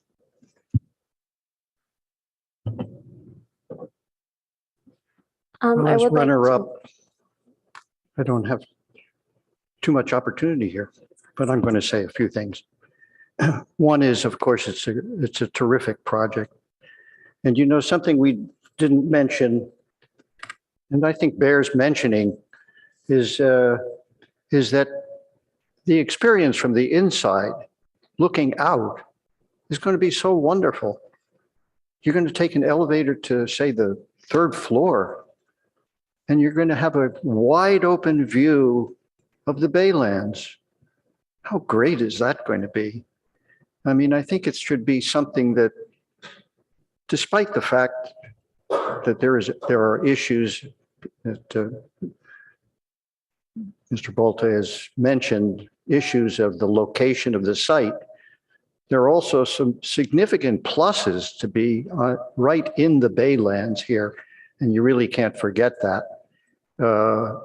I guess this is kind of a place for healing for a lot of people, and that's got to be kind of a spiritual situation where some healing might happen just because of the location. I've been bothered a little bit by the smell of the location. I have to say that hasn't been mentioned, but when you're there, you do smell some of the garbage treatment next door. I'm also sort of concerned that there'll be these garbage trucks in and out of the north part of the site, and it's a kind of a disturbance. You've done the best you could to try to keep the residential areas away from that edge. But unfortunately, it probably will be an exterior environmental kind of influence on the way the site is going to be used. Both of those items are an issue. But I didn't want to start with the negative ones. I wanted to start with the positive ones, that the healing is important here. And the location is going to be great for that. Of course, I agree with Ex-Chair Bolte that we should have landscaping as much as possible, and I'm sure you're aware of that. And between yourselves and the city, maybe you can explore that a bit more before winding up on this. The fencing, I just wanted to talk, well, maybe I'll get back to that later. The stacked module issue that was just raised. I think it's vitiated by the fact that you have the vertical board and batten. I almost would prefer that the board and batten went all the way up. I'm reminded of New England churches, you know, the white churches that you would find in New England, if you know anything about that, with the vertical batten that goes all the way to the top. They're just so impressive. I mean, it's a very simple little building. Almost breaking up those modules, if it were possible, would be a really nice thing to do, because the side elevations, it's a simple little elevation for 3 stories there. And it could be a nice clean look to it, you know, and something it would be nice to explore if you could do it, to run the batten all the way through, all the way up. And I think that would take away that feeling of it being a module and give it an extra sense of character to the whole development if it was a kind of all vertical type of board and batten. The fencing issue, it seems to me that you have a little, and as you described, the light coming into the passageways into the residential units, the more the merrier. So some of the fencing on the perimeter, well, you could cut some, maybe you want the height, but you could cut windows into it, you know, some openings into the ends of it and give it some separate kind of feel to, from the inside in particular, kind of bringing in some light to that lowest level would be very useful. As to the other fencing, you know, my colleagues have pretty well stated it, you know, as much as you can avoid the harshness of the railings, the better it's going to be. I have a sort of a different take on one aspect of it. You know, it's all the muted colors and the waterfront feel to this are just great. You know, it's nice to have that. But I think it's what has been stated here is that there is some concern about long-term maintenance.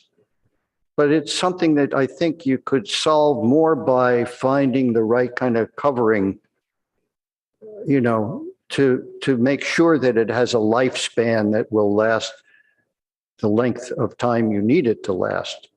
And it's something I think you ought to explore, because it's true, those wood elements are going to weather on the waterfront there. And somehow you have to find an answer to some of that for yourselves for the future maintenance issue.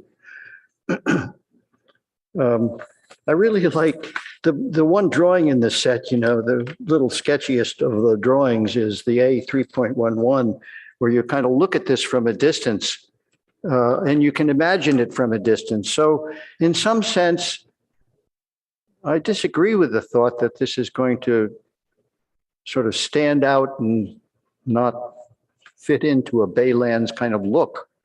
It kind of almost looks like it belongs right now. If you kind of imagine these little modules sitting on the edge of the Baylands with the spaces between them and the way you've created the massing, I think you did a terrific job on that.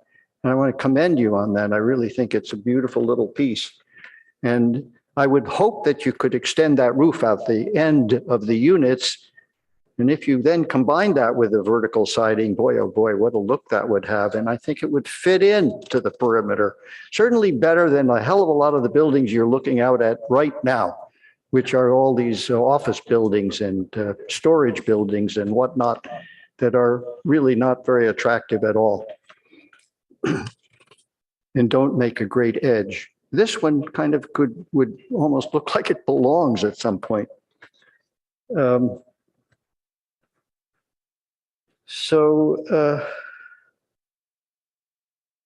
know, we talked a bit about the transportation, and I think you've got a grip on it, so I'm not too worried about that. Overall, I think our comments up here have been very useful. I hope you consider them that way. And everybody's got a little difference, but we're pretty much unified in many ways. And we can really look forward to this project. I'm really, really anxious about it because I think it's going to have a nature by itself when it's done, and we'll all just love it. And especially nice for the people who are going to be housed here. Thank you very much. So, hi. Emily and I are going to review some of the topics we heard, and then the ARB can note any further comments for the city if you don't hear us summarize. I was about to suggest to the chair that perhaps we should try to summarize ourselves and get a couple of real strong points out of all what we said. Is that what you were hoping to do, Amy? That you have a summary of what? Well, we've been taking notes, so you know, we always like to check in, make sure that we've got it covered. But no, I think that's great. I wanted to see if we couldn't, as a group, coalesce what we all agree on, so we're making a clear public statement of what we think is most important. That's the only power with persuasion we have here. You know, through the chair. We're really asked to make our comments, you know, and I think you've all been taking good notes. I feel comfortable with what we've stated here, and I think you can pull out of everybody's statement whatever you think is going to improve this project a bit. And I think we could move forward without too much additional summary. Do you think we could hear what Amy was going to say? I'm sorry? Say it again. Do you think we could hear what Amy was going to say? I mean, it's up to the chair, I suppose. But I think it just is helpful sometimes, maybe for the public and maybe for the applicant to hear kind of the topics at least, not full on, Oh, sorry, with the mask, I suppose. We're going to just limit it to the topics and not, full on minutes long, right? Okay. So Emily, did you want to start with your list or? Oh, for us to summarize what Yeah. we've written down in our notes? Well, just the topics. I mean, I can do what I have and then you can supplement. Sure. I mean, I think that the topics discussed were consistent with what we asked them to speak on with regards to the materials. We definitely appreciate the comments related to durability of the materials, the color palette, the recommendations to consider alternative roof materials, the conversation related to the fences.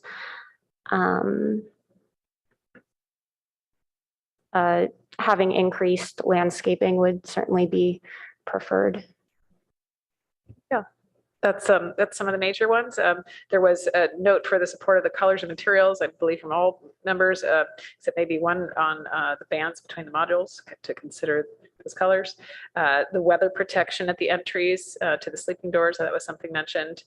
A little bit more information on the elevator tower, the height of that.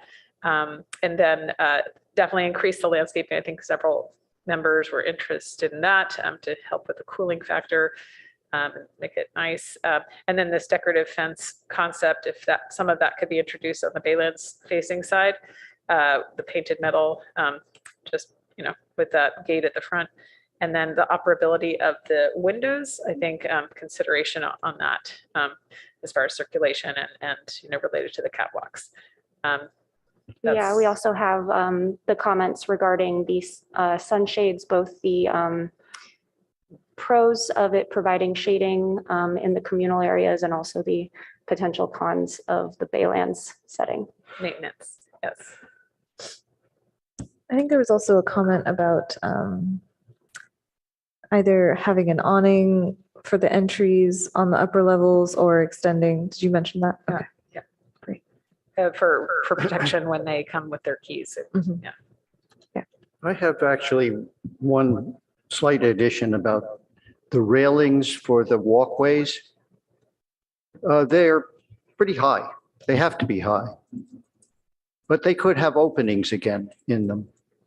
They could be protected openings or small enough so that they aren't dangerous. There's still a railing top to that and it's solid and enclosed.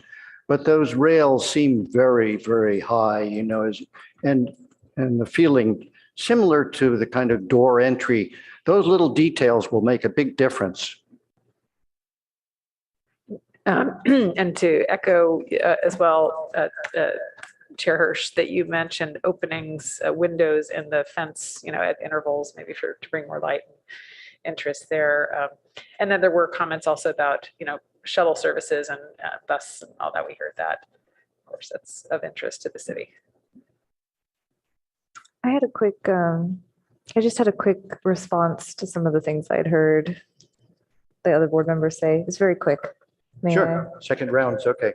It's just really quick. Yeah, I agreed with most of everything my fellow board members had to say. The only thing that I wanted to mention was that this really feels very different from the Mercedes-Benz dealership. That dealership was entirely black in color for the most part and didn't want to budge from that. And so I think this project color-wise is actually very different from what we've seen before. So I still kind of stand by my previous comments about how I feel like color-wise is very appropriate for the Baylands. And then the other note about the window placement, I meant just like a little bit, not like all the way, just like, like a couple inches, just something just to give, because just that edge. Anyway, that's all. Yeah, that's all.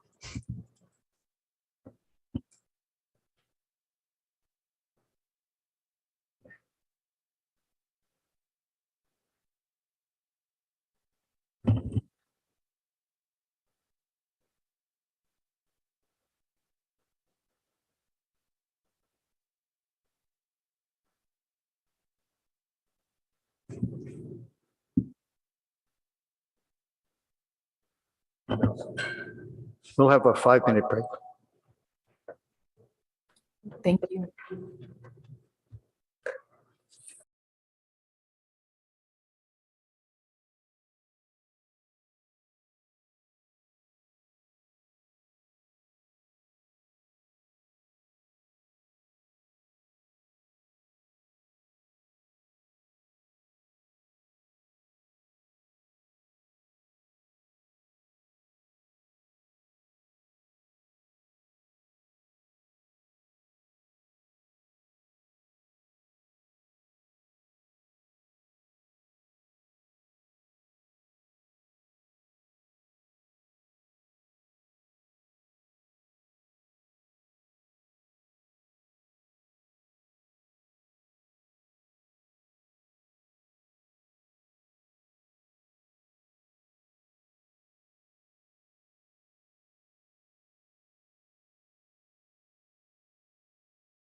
So are we now live again? Okay. Okay, so we're going to get to the action item number 4. If you, yeah. You're live. Introduce the next item. I'm happy to read the description on the agenda if that would help. Hold a second.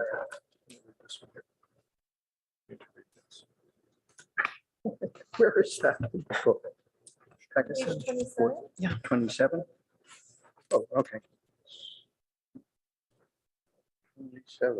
27. Okay. This one. Oh, I'm in the wrong agenda. Okay. I would be happy to Sorry. read the description while you're searching. This, we're, no, okay, all right. Okay. Oh, yes, okay. The Parklet Program Standards discussion, right? Yes, that's it. Okay. Architectural Review Board hearing to consider the proposed parklet operation and design standards with a particular focus on the design of the aesthetic standards. The ARB may modify the standards and or recommend adoption by the City Council.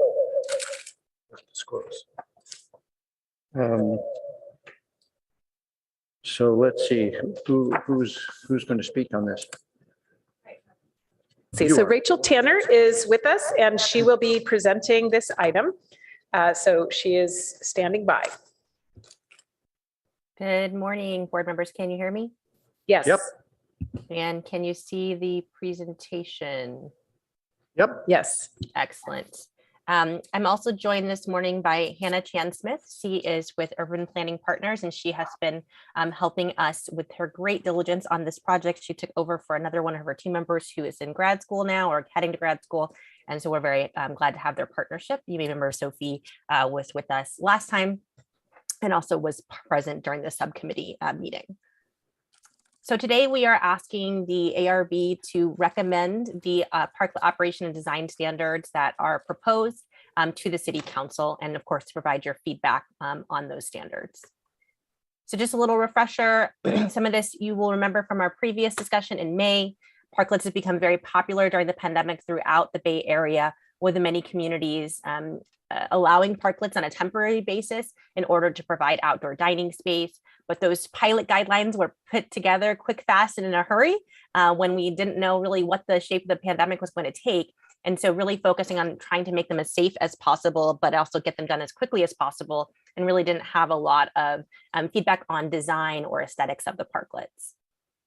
So again, this just reviews the legislative history of parklets, which goes back to June 2020, which is, man, 2 years ago, 2 years and a month ago, I guess we can say, all the way through 2021, when council asked us to develop a permanent parklet program and to extend the temporary program. And then more recently in May 2022, we spoke with you all and the City Council about the draft guidelines for the permanent program, and the temporary program was extended till the end of this year, again, to allow for conclusion of both the standards, but there will also be a revised ordinance to replace the temporary ordinance, which the city attorney and staff are working on.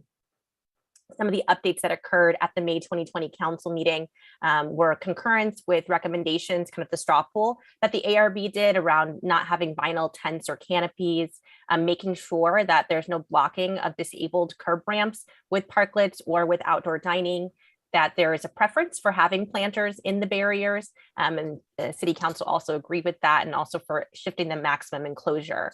And that's in part because the temporary program is still in effect. And so if there are any new parklets that are proposed under the temporary program, council wanted to make sure that they're moving in the direction complying with what will be the new guidelines, and hopefully avoid any unnecessary expense or reconfiguration for those newer temporary parklets that may come into being. So again, we're looking at permanent parklet standards here. The ARB and City Council heard this in May. ARB assembled an ad hoc committee to discuss it, and we met on June 1st. And so part of this is refreshing and bringing back to you all the discussion at the ARB ad hoc. So what these next few slides do is just go over each of the areas that the ad hoc committee talked about. And of course, the members are here today. They may have more additional comments to add to what staff are summarizing here. So one key topic was, what's the kind of overall approach and intent of the parklet program? Are we creating an extension of indoor dining space, or is this more outdoor kind of al fresco dining space? The ad hoc and staff, based on that conversation we had, recommend the parklet to be considered and kind of have the overall concept of creating a semi-public outdoor dining space. Of course, this space is not necessarily open to the public. It's for patrons of the restaurants or associated businesses, but that it has a transparency that is allowing for both viewing into and out of the parklet and really feels more like outdoor dining space. In terms of sidewalls and side coverings, the ad hoc committee recommended that sidewalls and side coverings not be allowed on parklets. This again is thinking about it in the mindset of this is an extension. This is not an extension of indoor space, but rather it truly is outdoor space. And in that context, perhaps sidewalls and side coverings not being appropriate for parklets. The one note I will add on that, perhaps on these two topics, is that I think at the time that we were discussing it, certainly we were not in the surge of COVID that we are in now. And I think it's anyone's guess what the future of COVID looks like. So I think parklets could continue to serve an important role in allowing businesses to have patrons and have diners who may feel cautious about eating indoors. And so perhaps some climate control is more appropriate.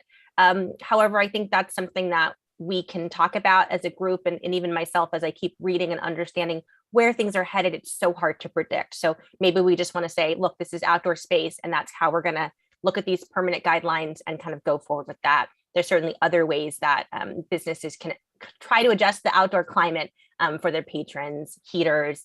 They can offer blankets, other types of things besides sidewalls. Speaking of heaters, electric versus propane was certainly an important topic. We heard from restaurateurs as well about concerns about really wanting to be able to maintain the propane heaters. We also heard concerns from our fire department staff around just the difficulty and challenge of properly maintaining and storing propane and maintaining the proper distances between the heating elements and overhead implements that we have seen a lot of violations, quite frankly, that continue to be ongoing. And also thinking about the GHG emissions. So right now, the recommendation from, I think, taking the council's consideration, staff's concerns, and the ad hoc committee is to not have propane heaters at the parklets, but again, to allow the electric heaters. And some of the concerns were around the cost of upgrading panels, as well as the time that it might take to upgrade an electric panel if a business needs to have that upgrade in order to support the additional electric load. And staff really want to commit to making sure that if there is an electric panel upgrade, that we really do prioritize that happening quickly and efficiently, so it can be as aligned with the parklet permit as possible, which the parklet permit doesn't take as much time perhaps in some ways as the electric might, and certainly the installation of the electric work. Overhead electrical connection to parklets. So there was discussion of whether it should be under the sidewalk or whether the conduit can go overhead. After some evaluation, the ad hoc is recommending connecting the electrical power supply overhead. So it'd be at a certain height across the sidewalk, connecting over to the parklet for those parklets that need power supply. In terms of the enclosure height, so this is kind of the perimeter of the parklet platform that is surrounding the parklet, making sure folks can't step into the roadway and providing some safety there. It's recommended to lower that parklet enclosure height to a minimum of 36 inches. And I think allowing about 2 inches above that, so maybe 36 to a maximum of 38, so that there's some play and some ability to have a little bit higher if there's some decorative element or perhaps something that the permit holder wants to propose.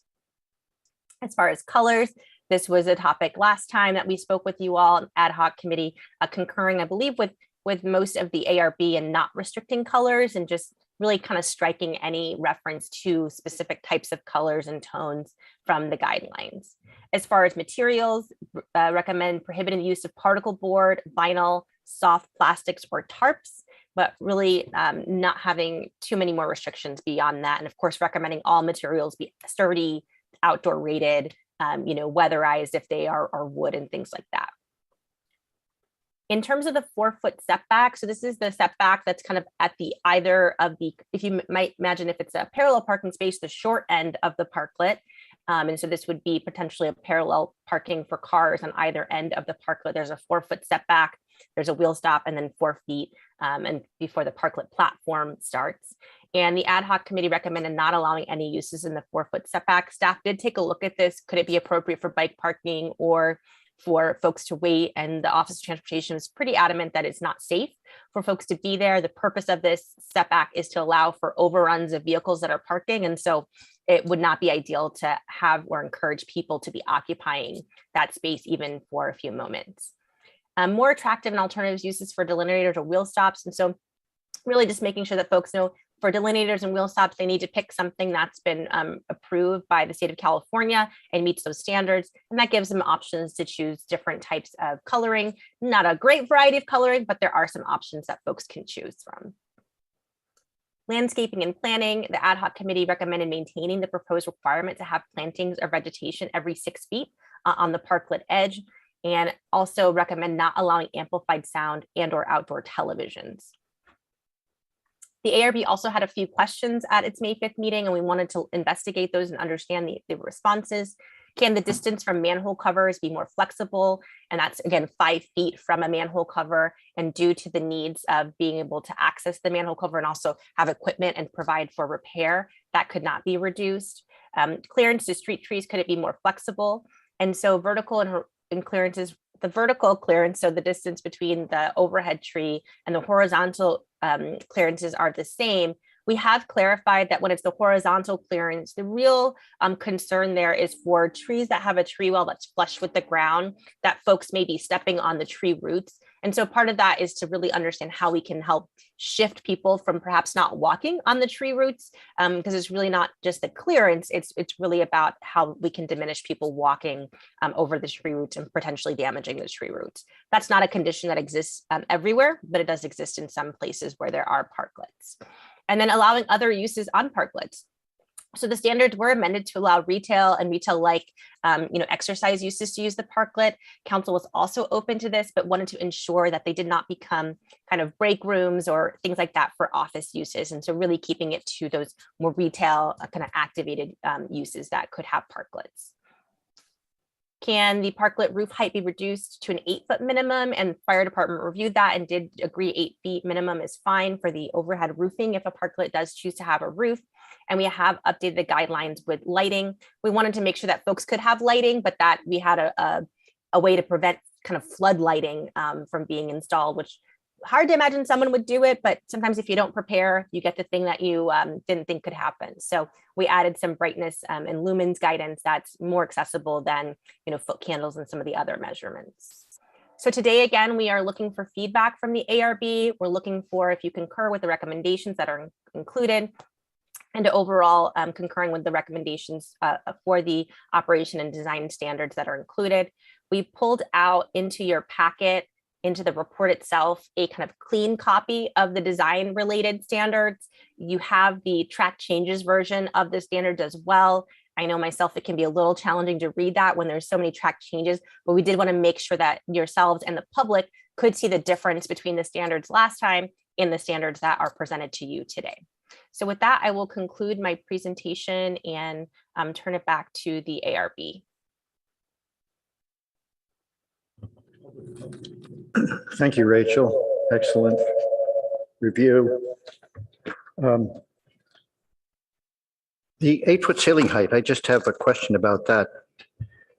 Including lighting within the 8-foot dimension.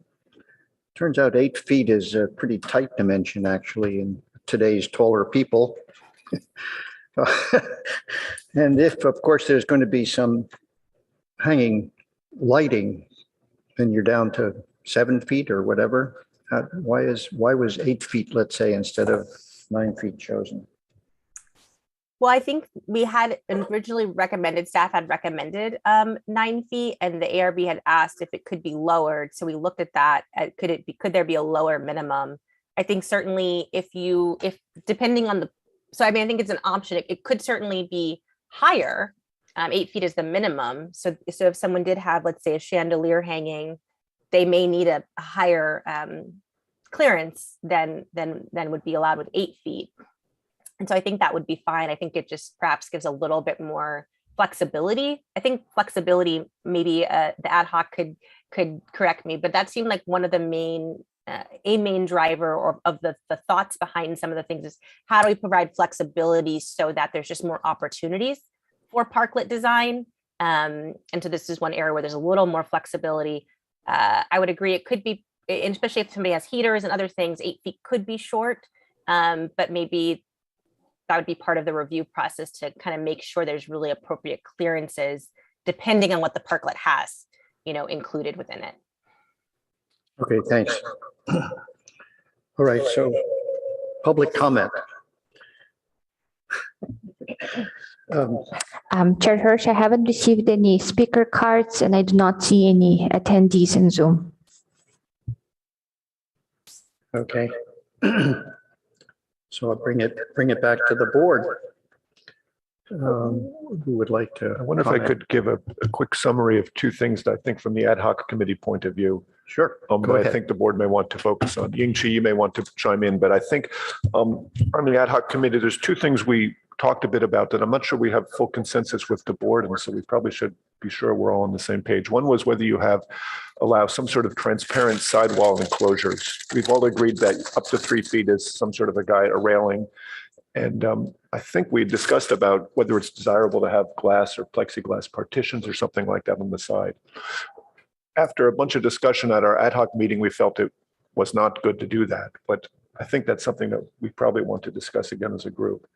The second thing was whether you allow propane heaters as well as gas heaters. And I know my thinking on that has evolved quite a bit, but again, I think we may want to just discuss that. So rather than putting my merits out, I think that from the ad hoc point of view, those are two things that I don't think we had the consensus of the board to operate on. So I want to bring that up like that. So I don't know, David, if you want to structure our conversation, but those are two items you may want to be sure we collectively agree on. Ying-Chi, is that a fair statement, do you think? Yes, I agree. These are the two.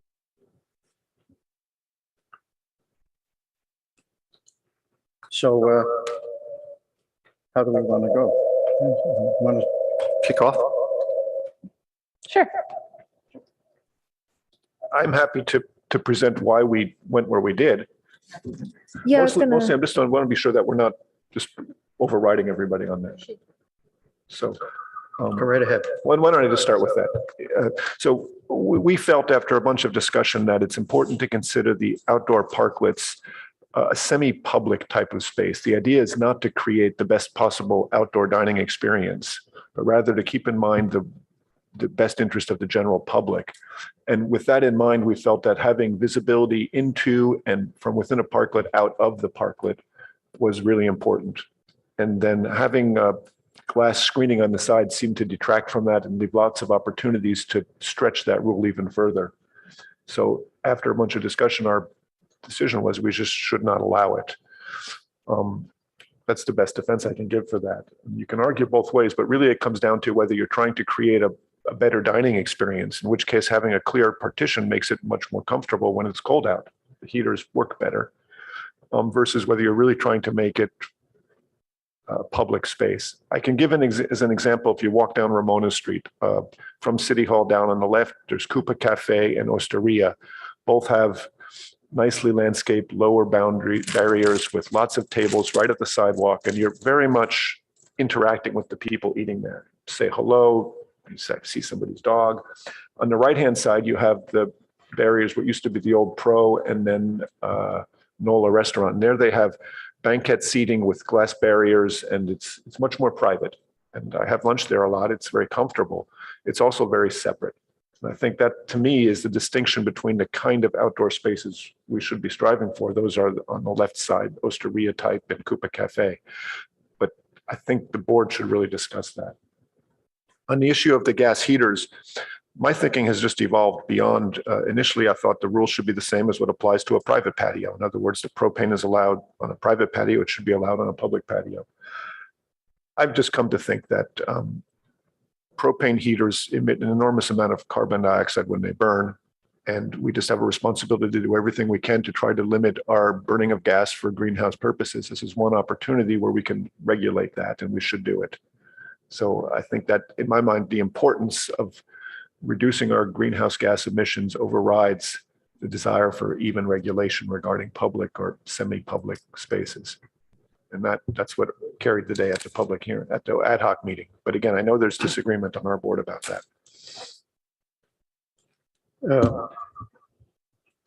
Xing-Chi, would you want to comment on what Peter's been talking about here? Add to this? Yeah, I'd also like to add a comment on the propane heater. So considering the frequency we use for our backyard versus the commercial use at a restaurant. So restaurant, it will use longer time and it lasts longer, like it will use almost every day and during the weekend, versus at the backyard, maybe it just most of the time, maybe just 1 or 2 days a week, something like that. So I would agree if we can use the electrical, which is much cleaner and sustainable way to solve the issue. And also for the site covering, I know we mentioned like we could consider something like the retractable covering, like to pull down, pull up thing. But yeah, when we talk about like to interactive with the pedestrian and also instead of block the view of the storefront. So I think it makes sense to make the outdoor dining just to be clear, to be transparent. So we'd also like to hear about what the others think. Okay, good. Who anybody want to take it on? Sure. Okay. Yes, I was surprised to see that some of these things were different than what we had voted. So thanks for bringing that up. You know, there's a difference between a transparent wall and no wall. And I still have a huge issue with not allowing a windscreen. Because I don't see why we shouldn't strive for a good outdoor dining experience and a good, urban experience. And what you described, about how on this one street, we have some situations where it is open and some where it isn't. I don't see why we shouldn't have that variety.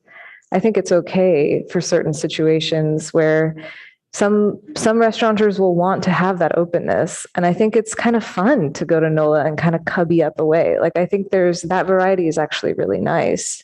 And I think, a physical transparent thing gets you that visibility and gets you that connection, which is what we discussed last time. But it also gets an experience for people on the other side as well that's more comfortable. No one's going to eat outside if it's not comfortable outside, and then we get nobody outside. And I think that's important to think about because we don't live in Miami. We don't live in a place where like it's really lovely to be outside all the time with no wind barrier. We live in a place that's variable, it's temperate.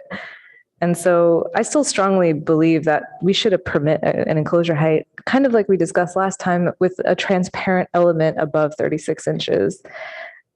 Because then that gives you that visibility, but it also gives that comfort and it gives viability. It makes that area more viable. People are going to be more outside because of that. So I think that's something for us to consider. For the gas versus electrical heaters, I understand this greenhouse gas thing. I don't know. There's something really nice about those like visible fire heaters that really bring a warmth to a space. And greenhouse gases are caused by all kinds of things. And I really wonder if these are the culprits. Like there's other really big culprits like Amazon and like other ways that people are processing things. And I just don't know that our streets, like the aesthetic of our streets, should be sacrificed for that. So I do think maybe there's an option where we can like permit 1 or 2 gas elements just for aesthetics, just for something if a restaurant really wants it. I think we could allow for variance, or we should have the ability to allow for a variance in that way. The other things that I wanted to bring up are these overhead electrical connection. It sounds like we were permitting that. I think there's nothing in the text about concealing that from view or having that as far as like, what does that look like aesthetically? Right. I think that's something we should include as part of the design guidelines, that maybe we just shouldn't have, you know, wires hanging out or even just conduit hanging out, that there should be some kind of aesthetic treatment, especially if we are going to have a lot of overhead electrical connections. It seems like the attractive delineator and wheel stop didn't really, but it didn't sound, it sounds like it's just staying the same. Is that right? As long as the design meets state standards, you can do whatever you want. Okay. You have to meet state standards. We all agree. Okay. What we didn't do is specify exactly what you have to do. I Meet see. state standard. That's just what we agreed on, I believe. Okay, that's a good clarification. And maybe we should clarify with staff that that's what's actually in there. But I think It's just our- That is what's there. It's just that, again, I think what I just was cautioning is like, obviously more attractive is a relative term. And I don't know that there's like, there are certain, how to say it? I don't want to give the impression that somebody could have like a wildly different, coloring, because they're part of the standards for delineators and wheel stops do talk about the contrasting colors and things like that. So for example, a delineator has to have the reflective light at the top or reflective. So like there's, I don't want you to think it's going to be some kind of artistic thing that's like very, very attractive, depending on what your definition of attractive is, if that makes sense. But our request is that as long as it meets state standards, it can be as artistic and attractive as the architect can make it. Yes, but just to say that state standards do address the coloring, and so there's probably some limitations on that. That's all I'm saying. Yeah, I'm not a transportation engineer though, so I couldn't tell you what the standards are for wheel stops and delineators. I don't think there's anything in, unless you can point me to it, I don't know that there's anything in the standards that really give that freedom. It just looks like. It needs to comply with the MUTCD standards. So that's the state standards on those items. And so again, the applicant would have to refer to the MUTCD and identify wheel stops and delineators that are rated as approved under those standards. Well, maybe what would be good is to remove from these standards all of the sketches showing what the typical response is, and rather just state it has to meet state standards. We certainly could do that. I think the challenge would be that for those who don't know anything about that, then they're left with having to then research that further. And so perhaps it's more that there's an appendix that has some typical illustrations versus indicating that the illustration is the only option. Maybe that's a happy medium. Well, I'll leave it to you, Osman, to argue the rest of this. Yeah, I mean, I think it's fine to leave them in. It may just like recommend as part of the design standards that like these are just examples, and that if there are alternative form factors that still meet the requirements, that would be acceptable. To have just like something that could allow an applicant more freedom, because right now it just doesn't seem like that's even an option in the way that this is written. And then the other item I see here is about amplified sound. I actually don't remember what we discussed last time, but I do think I'm fine with the no TV screens, but there's some really great amplified sound on Cal Ave. Like there's singers, there's like live singers that have amplified sound that really sound great. And then there's also like restaurants that just have speakers that play for their outdoor guests. And it creates this like beautiful soundscape when you're walking through Cal Ave. It's really nice to just go from thing to thing and, get attracted. Like I was on Cal Ave the other day, and somebody was, I think it's like the French restaurant maybe. And somebody was singing like French music, and it was just beautiful. And I just got attracted to go over there. And if I didn't have other plans, I would have probably stayed. But I think we need to really think about amplified sound. I think that's actually really important for our streetscape, and prohibiting it, I think, is a huge mistake. Okay, so those are my notes from start to end. Well, it's, since the committee is right here and seeing Chief, why don't you take this one by one and respond to issues that are raised like that? If through the chair, I'd prefer if we could get everybody's comments out there first to understand it. I don't think it's fair for us just to, well, it's up to you, whatever you want to do. If you'd like me to. Well, I don't think they have to be repeated Yeah, more let's than. let's hear from once. Kendra. Yeah, seems like a good idea. Jesus Christ. Thanks, guys. Appreciate it. So I find myself very torn about this side wall situation. On one hand, I agree that it's much more connected to not have these sidewall partitions of clear plexi. On the other hand, the whole precipice that these parklets are set on is based on COVID, right? And wanting to be in an enclosed space. And sort of on that front, okay, maybe if we enclose it, then we're sort of creating another indoor space outside. So that's a problem. But on the other hand, in the exact same breath, you can say, well, by putting the partition up, you're keeping yourself separate from the people in passing. So you're keeping yourself safer. So I'm very, very conflicted on this, that there's got to be some middle ground. I do kind of agree that maybe having some flexibility is good. Maybe it's something along the lines of saying you can have 2 walls enclosed, but not all 4, or that you can have 2, but not 3, or one needs to be a lattice with open air, some sort of circulation. So I apologize that my thoughts are not more linear here. It is a complicated situation. And when something is complicated, I don't like to put a hard and fast rule on it. So I would err on the side of caution and say allow for flexibility. That's just sort of how I would proceed with that. I would probably say you can't have 3 sides enclosed. I would probably lean towards saying 2 sides, but allow for that flexibility that whoever's running the parklet has the freedom to do what they think is best in that situation. Because there isn't a clear-cut answer for which is better for COVID, for coziness of the space. I actually, I'm in agreement with Board Member Balte that I love that street, but I'm always a Koopa because I like the openness of it, and I like to sort of see the people walking past, and that I hardly even notice the people over on the NOLA side of the street because they're all tucked away, and it does feel very detached. So I'm very much right in the middle of this conversation, and I don't have a very clear argument one way or the other. So when I find myself in that situation, I would say flexibility is probably better. So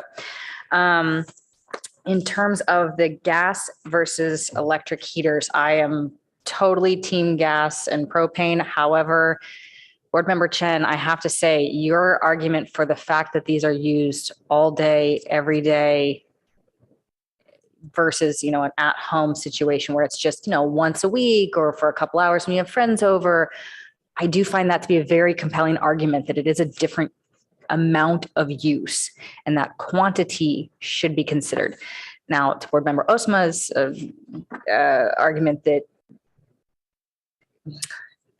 there aren't, maybe you allow for 2 and that there's the fire, because I do like those fire. I think they're very pretty and they do attract you to a space. And, humans are phototropic. We are attracted to light. So when you see that, you're sort of going to be guided in that direction. So another one I could just go either way on. And I apologize that I'm really on the fence here, guys. I'm not being very helpful today, but this is just where I'm falling on these situations. Wheel stops, I'll support whatever everyone else wants. That's fine. The one other thing I wanted to bring up was plant material. So I noticed that they said no plant shall have thorns, spikes, or sharp edges. And I kind of think we should be careful of that because people have little kids. And I know that maybe we went back and forth on this already, but I just would like to bring that up one more time that, with kids crawling around on these plants and holding themselves up on the planters. And maybe it's my child who climbs on everything. And that's why I'm overly concerned about this. But, having poisonous, sharp plantings could be problematic. So to put that one out there just for food for thought for one more minute. That's all my comments. Can you Thank guys. comment on the amplified sound? I would like to allow for amplified sound, but yes, we would have to limit decibels. And then that leads to, the neighbors and how it impacts them. But I do like having a light ambient music, and maybe if we have a decibel limiting on that, but then who's going to enforce the decibel limiting? Maybe it's your parklet neighbor that calls and says they're being too noisy. And to consider the neighbors around there. There's apartments that overlook the streets, and yes, it's already noisy. So do we need to add to the noise? Maybe not. I'd probably lean to the side of allowing amplified noise up to a certain level. Thank you.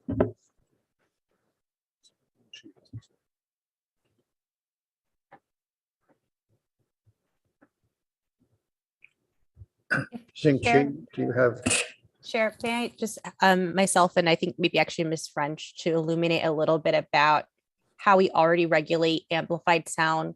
I think I certainly am a person who likes ambient music and amplified sound, and it can create a really great atmosphere.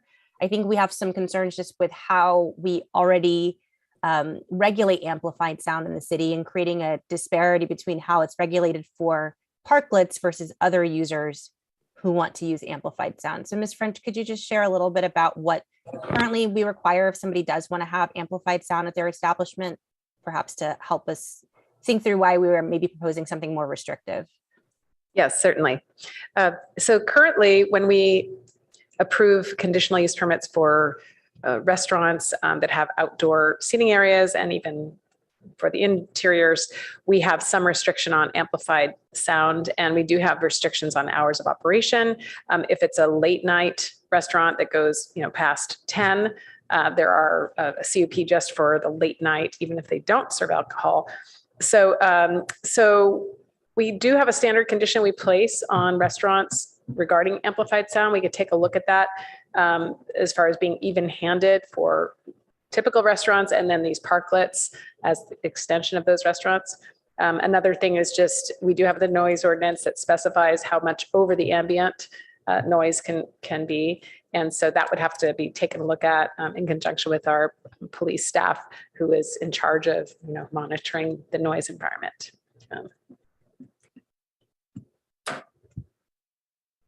And I too, just to personally weigh in, that I enjoy being drawn in by French song and other music to enjoy my meal with. I mean, this is our city, right? We want to make our city the best that we can. And these are such key aspects of what make, these spaces so successful. And we have to be careful about saying amplified sound is prohibited in the drawings, because that is going to, these kinds of rules are the things that cause like all kinds of damage moving forward. So we really need to be careful about that. Well, as with any standard, it's always helpful to have a little wiggle room written in that can be, meeting with the director or some kind of thing, some wiggle room that allows exceptions to strict rules. So.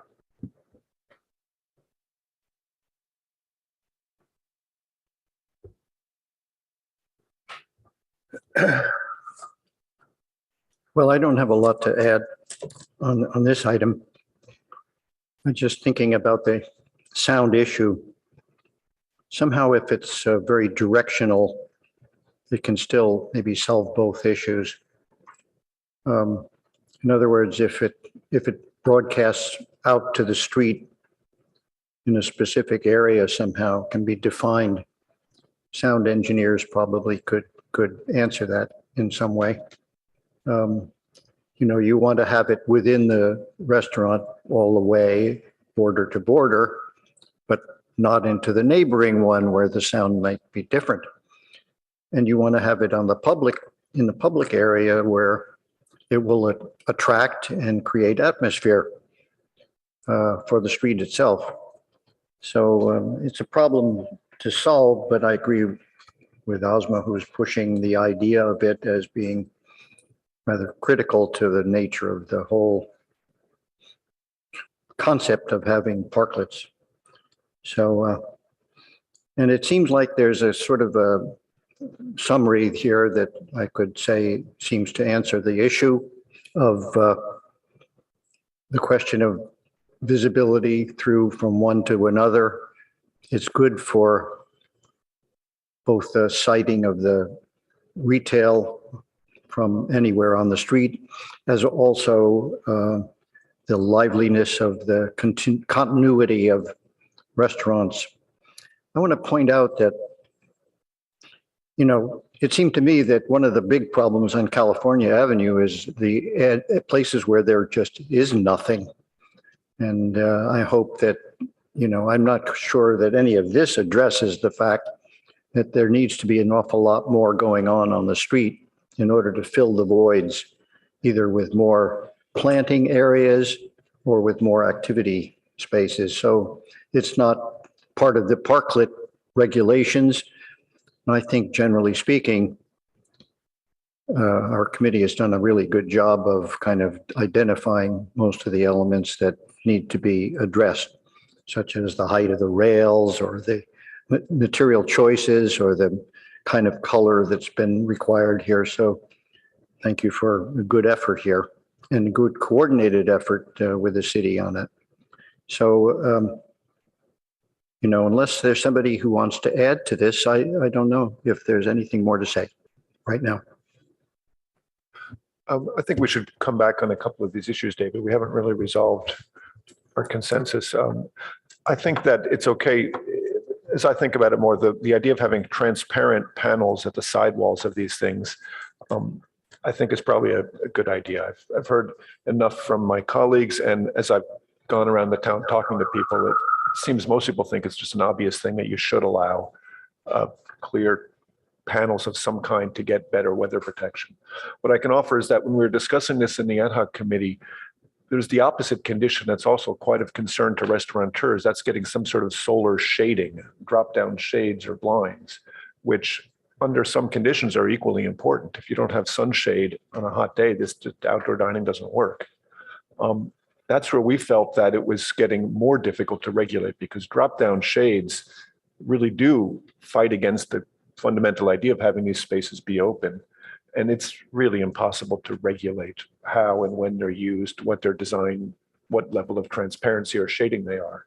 So that's where we at the ad hoc committee felt best just to be really clean and simple. Staff has been asking repeatedly for clear, simple guidelines that are easy to regulate and enforce.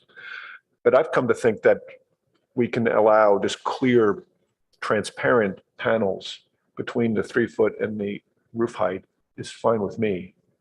I'm persuaded what you're saying, Osman, that much seems fair. And I think that when they're clear, they do allow that visibility through. So if we just discuss that one issue, maybe, David, we want to just see if we can all agree on something. Yingchi, I don't know where you stand on that issue now. If I can jump in just really quick, I would also just briefly say, I think that if they want more shade, they build a roof structure. That's an option. It doesn't have to be a drop down. So that feels like there's already a solution at play. They want shade, build a roof structure. Don't want shade, don't need it. We kept repeatedly saying to ourselves that they want shade, they should go indoors. That's restaurants have indoor dining rooms, and that's what they pay for. Well, I don't want to comment, again, build a roof structure, but, that's a potentially dangerous situation. If you're building something out further into the street, you're really not allowed to do it. So it would probably have to be something that's within and it'd have to roll up or roll down, something of that nature is possible. So, Yingchi, what's your take? Well, I was thinking about it. I was like, if it is just a transparent panel above the 36-inch barrier, what's the point for it? Then are we allowed to use semi-transparent panels above as well? Because if they're just pure the clear panel above it, then what's that for? It doesn't used for shading, and it's not used for it provides openness, but it somehow maybe block the sound. And what else? I mean, why we allow the 100% transparent panel there? It's for wind. Yeah. that's a good point. You want, it's like for food, right? 36 inches on up. I think isn't so effective, but from a higher sidewall, that it could be a diffuse glass for a period of it, and then it could be clear glass from a point higher is a possibility. But a clear glass to 36 inches it's possible, certainly possible, and somebody wants to do it, they could do it. And if it's their sort of choice as to whether they do it. But they could also have it diffuse glass or non-visible from, if they want that kind of feeling of enclosure to the up to say 42 inches or aren't they allowed to build their railings up to 42 inches? 36. My So I thought that understanding it can 36 be was the solved. minimum. I Yeah. thought that it was 36 was the minimum that they would be allowed to go to 42. Right. No, as it's Okay. written now, it's 36 inches with a 2-inch That's it. variance. The 2-inch And variance. and I think we felt strong at 42 inches was too high. We really felt that it needed to be 36. And I believe at the board level, we agreed to that last time. Yeah, I think we were okay with that, and that anything beyond 36 or, yeah, if there, anything beyond that would be transparent, I and that think could go all the way up to The, the the roof. the issue right now is whether we allow transparent panels above the 36-inch rail. Osma, you were about to defend that, so go ahead. Yeah, so Yingxi, one of the restaurateurs had mentioned, or restaurant business owners had mentioned that if there is no windscreen, then it's actually not viable to eat outside because you'll have, say, your salad and you go outside and then the salad gets blown away. And so that just makes eating outside infeasible. And that's what I'm trying to avoid. Since when does salad get blown away? So I think that's why I'm sort of arguing that it is important to have these windscreens. I think you're right. You're right. Solar is not really a concern. For me, it's always really been about wind. And there is a good perk for sound insulation as well, potentially, that I hadn't thought about. David, do you want to do a straw poll maybe on this issue?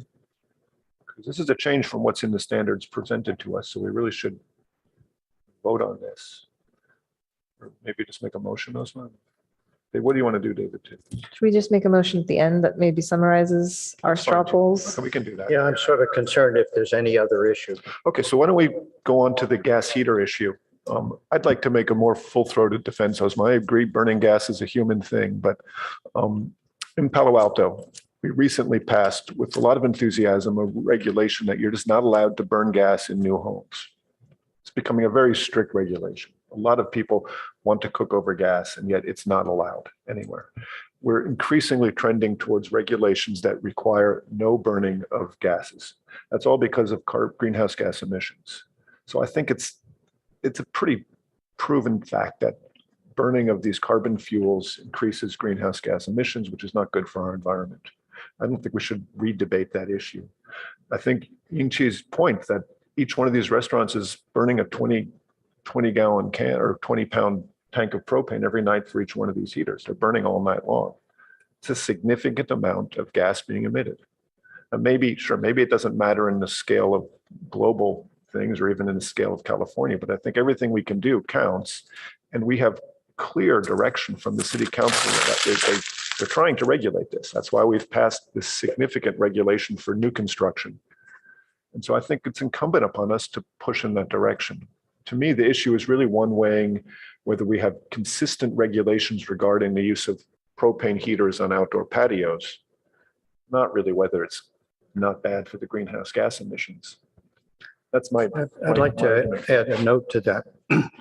And that is that, Ozma, I think that your feeling was that they give a character to the space. Well, there's all kinds of ways to give character to a space. The light fixtures would do that, the way they look, and the colors of the furnishings, whether they have pillows on the benches, I think it's a decorational issue, not an energy issue, but the energy issue really is pretty critical here. And so I have to agree with Peter on that one. And leave it up to the designers of these individual spaces to make them inviting enough so that okay. So my one argument back is that when we look at the energy issues, when we see the cities restricting gas more and more, the issue that we keep coming up with, and specifically in Palo Alto, is that we are putting a tremendous strain on an electrical grid that is not ready to handle it. Where we have housing projects that need an 800 amp electrical meter. That's not even allowed in Palo Alto. So you have to find a way to get it to be a 600 amp electrical panel. They have to have their own transformers. The city doesn't even have those transformers on order. We're having to special order them. So while I hear the energy issues and the greenhouse gas issues, and I can buy off on that argument and I don't disagree with it. I also am very keenly aware that the electrical grid Palo Alto has set up is not capable of handling everything getting transferred over to electrical right now. It's just not. We're not there. So again, for ease of flexibility, maybe it's limited to you are allowed to have one propane heater or two propane heaters, something like that, where it's not 7 of them. That I would feel very comfortable with. But saying no gas at all, I'm still just uncomfortable with it because you are requiring people to upgrade electrical panels and put more strain on a system that's already overtaxed the way that it is. Yeah, I'm kind of with Kendra on this one, as it's not that I disagree with any of those comments been made about, the benefits of not using gas for the environment. It's really more, for me, that's a good point that Kendra made about the electrical grid that I hadn't thought about. But for me, it's more, there's an aesthetic reason that I'm primarily driving, and I'd be open to, like limiting the numbers per square foot. Like if your parklet is, like maybe there's one gas heater for whatever it is, 50 square feet or something. Yeah. And then that way that kind of regulates how much can be there. And I kind of disagree. I don't think these heaters are going to be on 24/7. Like these heaters are like, if they're mainly for aesthetic at nighttime, they're maybe going to be on for a few hours at nighttime from time to time. And they probably won't even be on in the summer. Potentially, like if it's so hot, why would you need a heater, right? So maybe we could also limit hours of use. I'm less comfortable with that, but I think the number is more important. Maybe that's a good middle ground for now. And then we can revisit the design guidelines in a year or 2 years when maybe it may be more appropriate to go 100% electric. Well, I'm open to compromise. I mean, this is the kind of thing where we have to compromise, but I want to move in that direction. I will point out that, yes, maybe our distribution grid is stressed and needs to be upgraded, but Palo Alto is one of the few cities that has 100% carbon-free sourcing right now. Why not take advantage of that? None of this electricity is coming from the burning of carbon fossil fuels. So again and again, I just keep coming back to that same fundamental thing. We all need to do what we can to stop. This is something we can do. So that's where I come down on this. But in Palo Alto, especially because of the electric utility we have, it's an even better idea. Staff has repeatedly told us in the ad hoc thing that complicated regulations about the amount of these heaters is just really tough for them to enforce. So if they can come up with some middle ground, I'm sure I'll take what I can get. Comment. If you say, okay, you can have 2 or 3 or whatever, some minimal number, I don't even think that will answer clients' needs.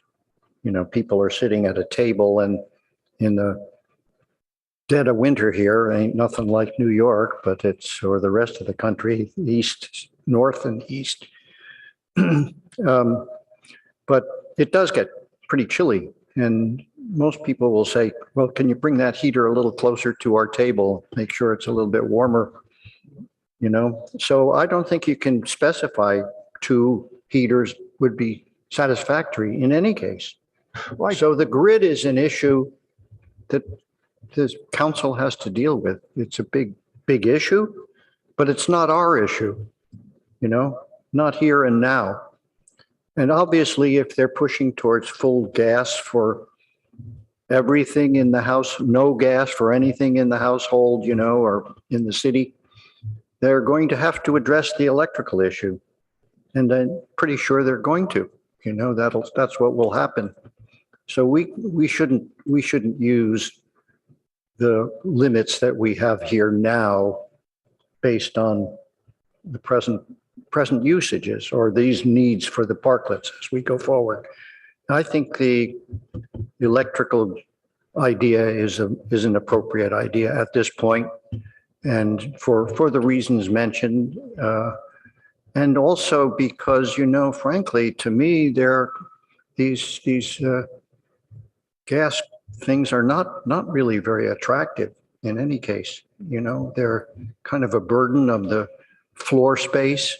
And if you get the proper kind of ceiling type heating fixture, the way NOLA has it, the above. They're very, very effective. NOLA has the Infratech, new Uh-huh. new electric ones that you don't even see them Yeah. getting hot. Yeah. So those are going to be the better quality. And let's not assume that there's any need for additional decoration, because that's really up to the owners to figure that one out, make their place attractive. Maybe a compromise. If, Osmo, what if we allowed fire pit type gas heaters, things that burn down at the ground level for a decorative effect, but not space heaters? It was the fire. Fire cones are intended to be space heaters. There's radiant other- No, they should also serve the purpose to heat as well. There'd be no point in having them if they weren't actually doing Well, I what they think could of do well. There's a restaurant over on the coast we used to go to a lot, where they have a series of these little patio tables with a flame in the middle.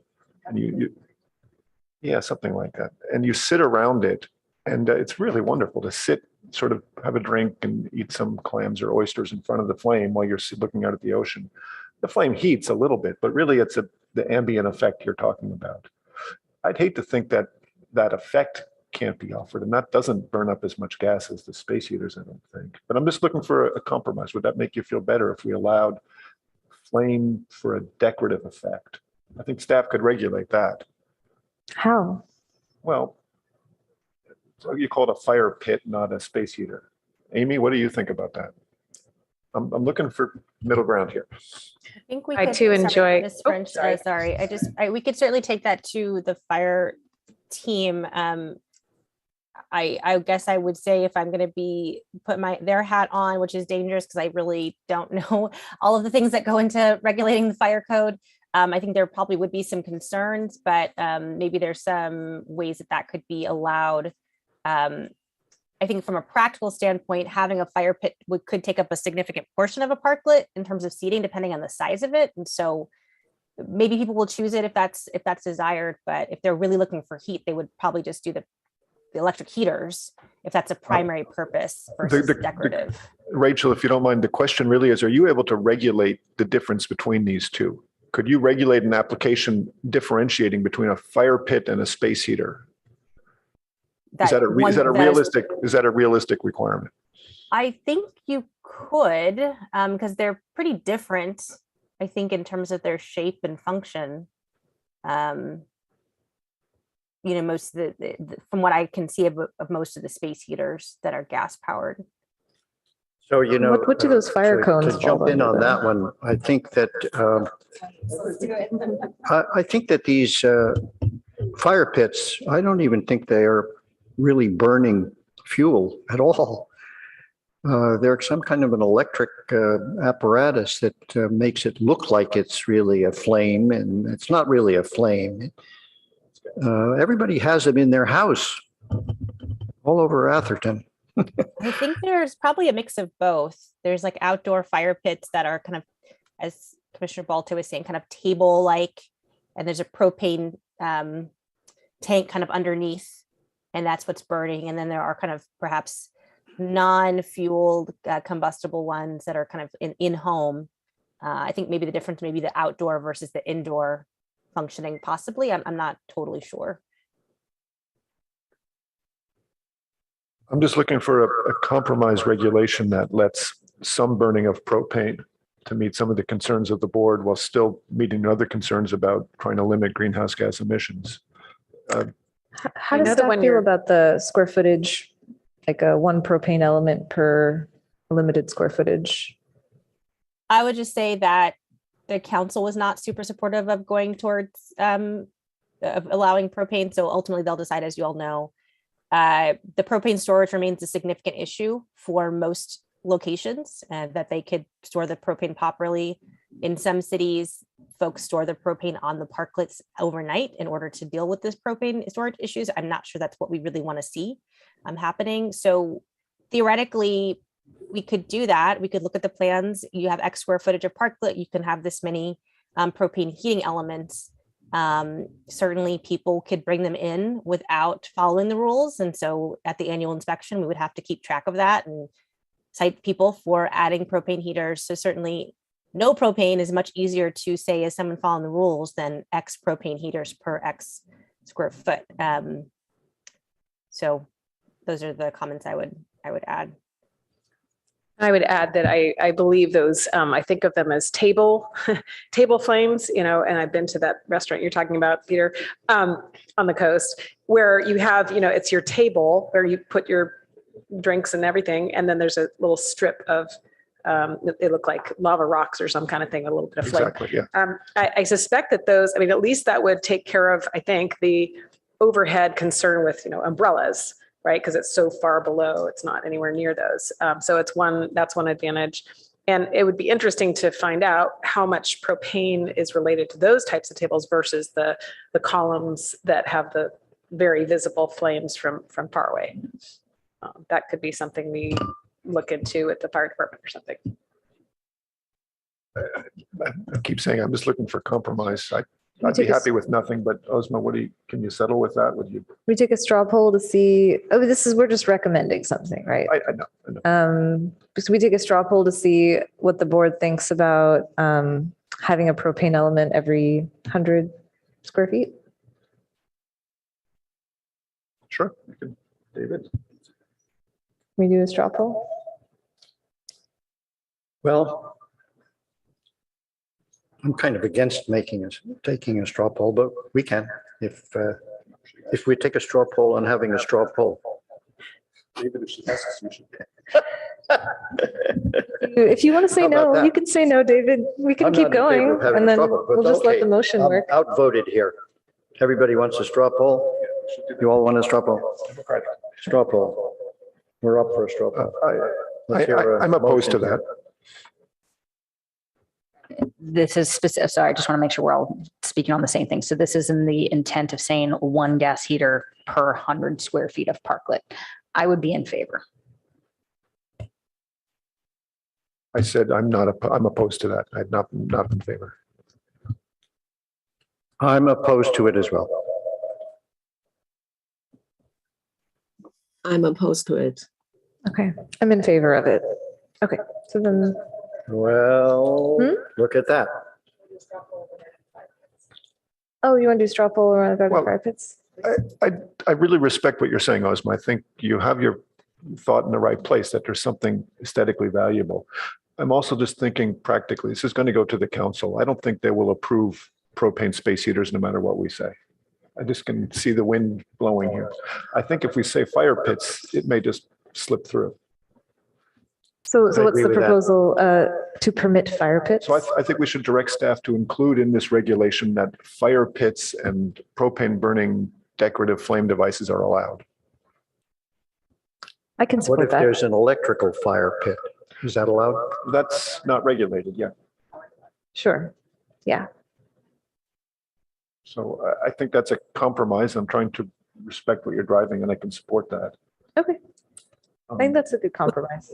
To be honest, I'm not sure about the fire pit idea. I'm not sure if it really worked well, although I know it is a compromise thing, but considering the size of the parklet, if we put the fire pit table there, maybe it's only live like one group of people there, or maybe two maximum. So I'm not sure if the business owners would go that way instead of setting more tables, allowing more group of people sitting outside. On the other hand, Xingqi, if it's a large parklet and they want to create that kind of atmosphere for part of it, here's one space on California Avenue that I saw recently that had a sort of an outdoor gathering area, and then that was closer to the sidewalk. And then there was almost as if it was people waiting would have cocktails there. And then there was the separate area where you really had your meal. I don't remember the name of the restaurant, but so if it's a larger establishment and they choose to do that, at least it gives them the option of doing it. And we're specifying the possibility of either having it, or not having it at this point. I would opt for allowing an owner to make that decision. Could sort of see a straw poll of working in favor of that. So we should do a straw poll on Okay, the second straw allowance poll. of fire pits and decorative flame elements. And I would absolutely be in favor. I'm in favor of that. I'm in favor of that. I'm in favor too. I'm fine with that. All right, let's move on. So, Ozma, you really want amplified sound. Yes. So let's pick that one up. David, is Okay. that okay if we discuss the amplified sound thing? Of course, it's great to have music playing while you're dining. I can't oppose that. I think it comes down to a regulatory issue. Is it possible to somehow regulate that in an even-handed way? So Amy or Rachel, maybe you should tell us what's possible. My Really, it's like, understanding was can we unprohibit amplified sound? Yeah. Well, saw I think it. certainly, Ms. French can add, I certainly think it's feasible to allow amplified sound. I think the practical regulation of when people get too loud, that technically falls to the police department to enforce the noise ordinance. So to the degree that there are conflicts regarding the sounds, whether a neighboring business thinks their neighbor is playing their music too loud, and they're not able to resolve it amongst themselves, that would be the police department that would have to come to measure the sound theoretically and to tell them to turn it down. I think part of it goes to whether, again, it's just that if you have a parklet, you are allowed to have amplified sound. But if you don't have a parklet and you want amplified sound, you need a CUP. So I think that's part of the decision that you all might be recommending, which is say, yeah, for parklets, they can have amplified sound just because they have a parklet permit. For other uses, they need to go through a CUP process. And I think that can be fine as long as we just recognize that that would be or could be a way to think about this potential change. Ms. French, what would you add to that? Yes, I think the CUP is the method that we use for restaurants regarding sound and whether that appears in a standard condition. There's maybe some older CUPs that don't have that, but I believe the ones that I've seen do have that kind of a condition. When somebody puts some kind of amplified sound or they have music from the restaurant, it can project towards the parklet. And so, that's something that could maybe be useful to enable sound to come out to the parklet when there's a storefront, and there always is some kind of storefront. So, and it might keep the sound from going farther than, that frontage as it would if you had the sound occurring on the parklet. So, I think it's nice to just think about that as inside the restaurant.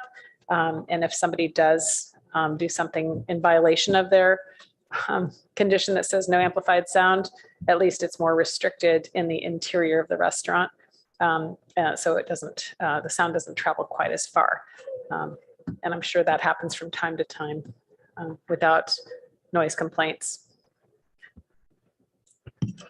Okay. Yeah, I think I was reacting to what's on packet page 37, but I realized that's not actually in the actual red line track changes on version.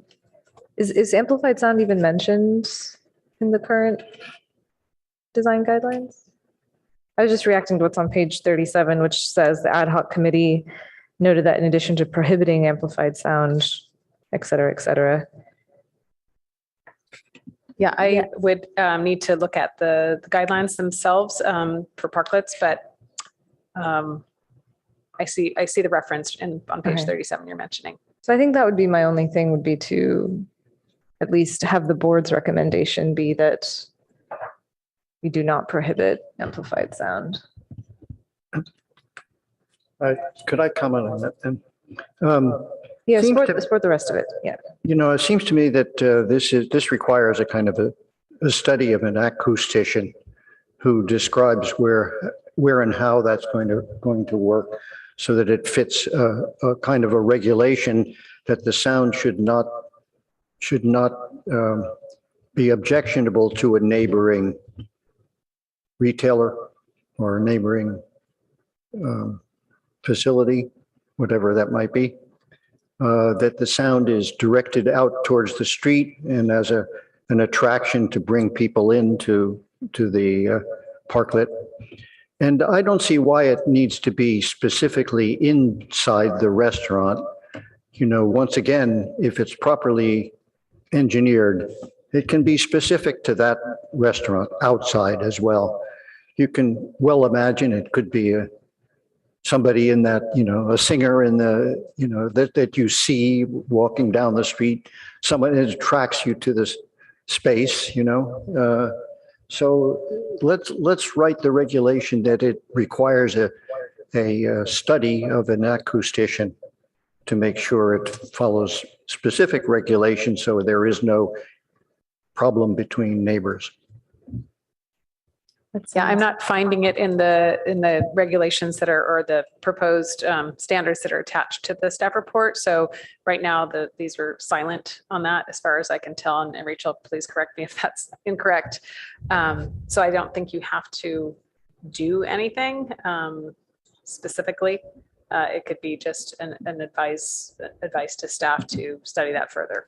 No, it's, I mean, as Ozma points out, it's recommend not allowing amplified sound and or outdoor television. I can agree with you. Yeah, I think that if it's not currently in the guidelines, we would certainly add it if the board goes that direction. And I guess what I would say is, even if the board does not speak to amplified sound, currently having amplified sound requires a CUP. And so that would be the process that would be available for parklets or any other use to have amplified sound would be the CUP process. So unless there's a specific direction to not have that be the process that's used for amplified sound, I think that's what staff would rely on, would be if you want to have amplified sound for your restaurant, you need to have a conditional use permit.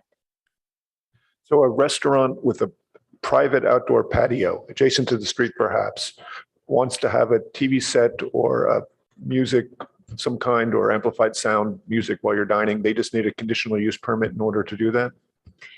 Yes, typically we see that with alcohol serving establishments. And then of course the late night, you need a CUP just to have a late night after 10 p.m. So I suppose if it was, you know, lunchtime, you know, musician there, that would not require a CUP because it's not late night. If they didn't have alcohol, it wouldn't be a CUP. Yeah, and I don't want to understate the CUP process. It's expensive. And so I don't think it's like just getting a CUP. So essentially, if existing business wants to add amplified sound, it's a significant cost to have that. So some folks, again, I think as Ms. French is talking about, they have late night, they're a bar, they're, you know, kind of operating in that way where they're maybe having that type of social atmosphere. It's worth the cost of the CUP because it's a significant part of their business is having that offering for their patrons. And so when you're thinking about a parklet, you know, is the cost of a CUP worth it to be able to have amplified sound? So I would just only say that if the board's desire is to allow amplified sound at parklets, just to explicitly have that be part of your recommendation, and then we can incorporate that and propose it to council. If it's just to be silent on it, that's also fine, but the default then would be the CUP process for amplified sound. I would ask as well if this is an item which we could do a straw poll on here. My take on it is I would make it as a motion that we allow amplified sound if under strict regulations by an acoustician to make sure it doesn't create interference or bother to the neighbors. Badly worded, but nonetheless, I think you get the idea of it. I don't think, David, you don't have any support for the idea of an acoustic study. Well, I think Rachel pointed it out. It's an expensive operation to do a CUP, and I think places that might not want to go through that whole process if they don't know specifically that it's going to be a benefit to them because they're going to get crowds of people drinking late into the night, and you know, it's useful that way for their business. But without that added burden, I think it's reasonable to have sound on the street that is effective in each of these individual restaurants.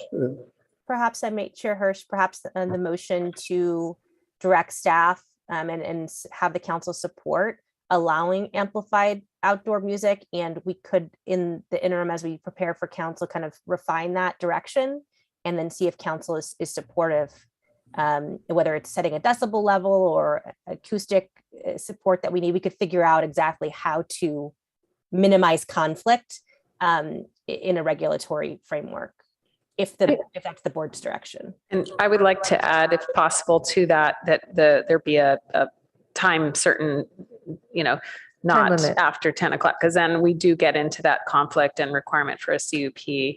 So, and that could minimize neighborhood difficulties. I would support a time limit and a decibel limit, as it relates to the noise ordinance. I think that's fine. Maybe that's the proposal.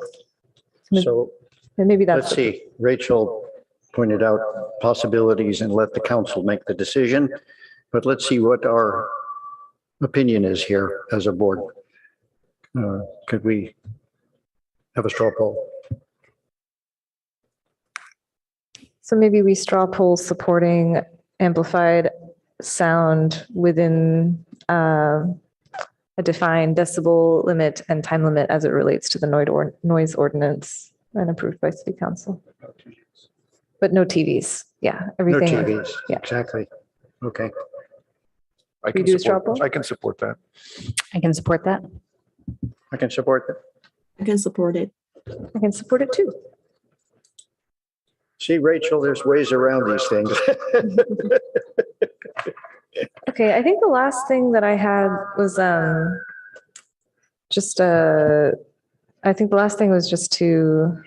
had in my notes was concealing overhead electrical connections, or rather aesthetically treating them. Maybe there's a better way of So saying let me that. give you some background on that.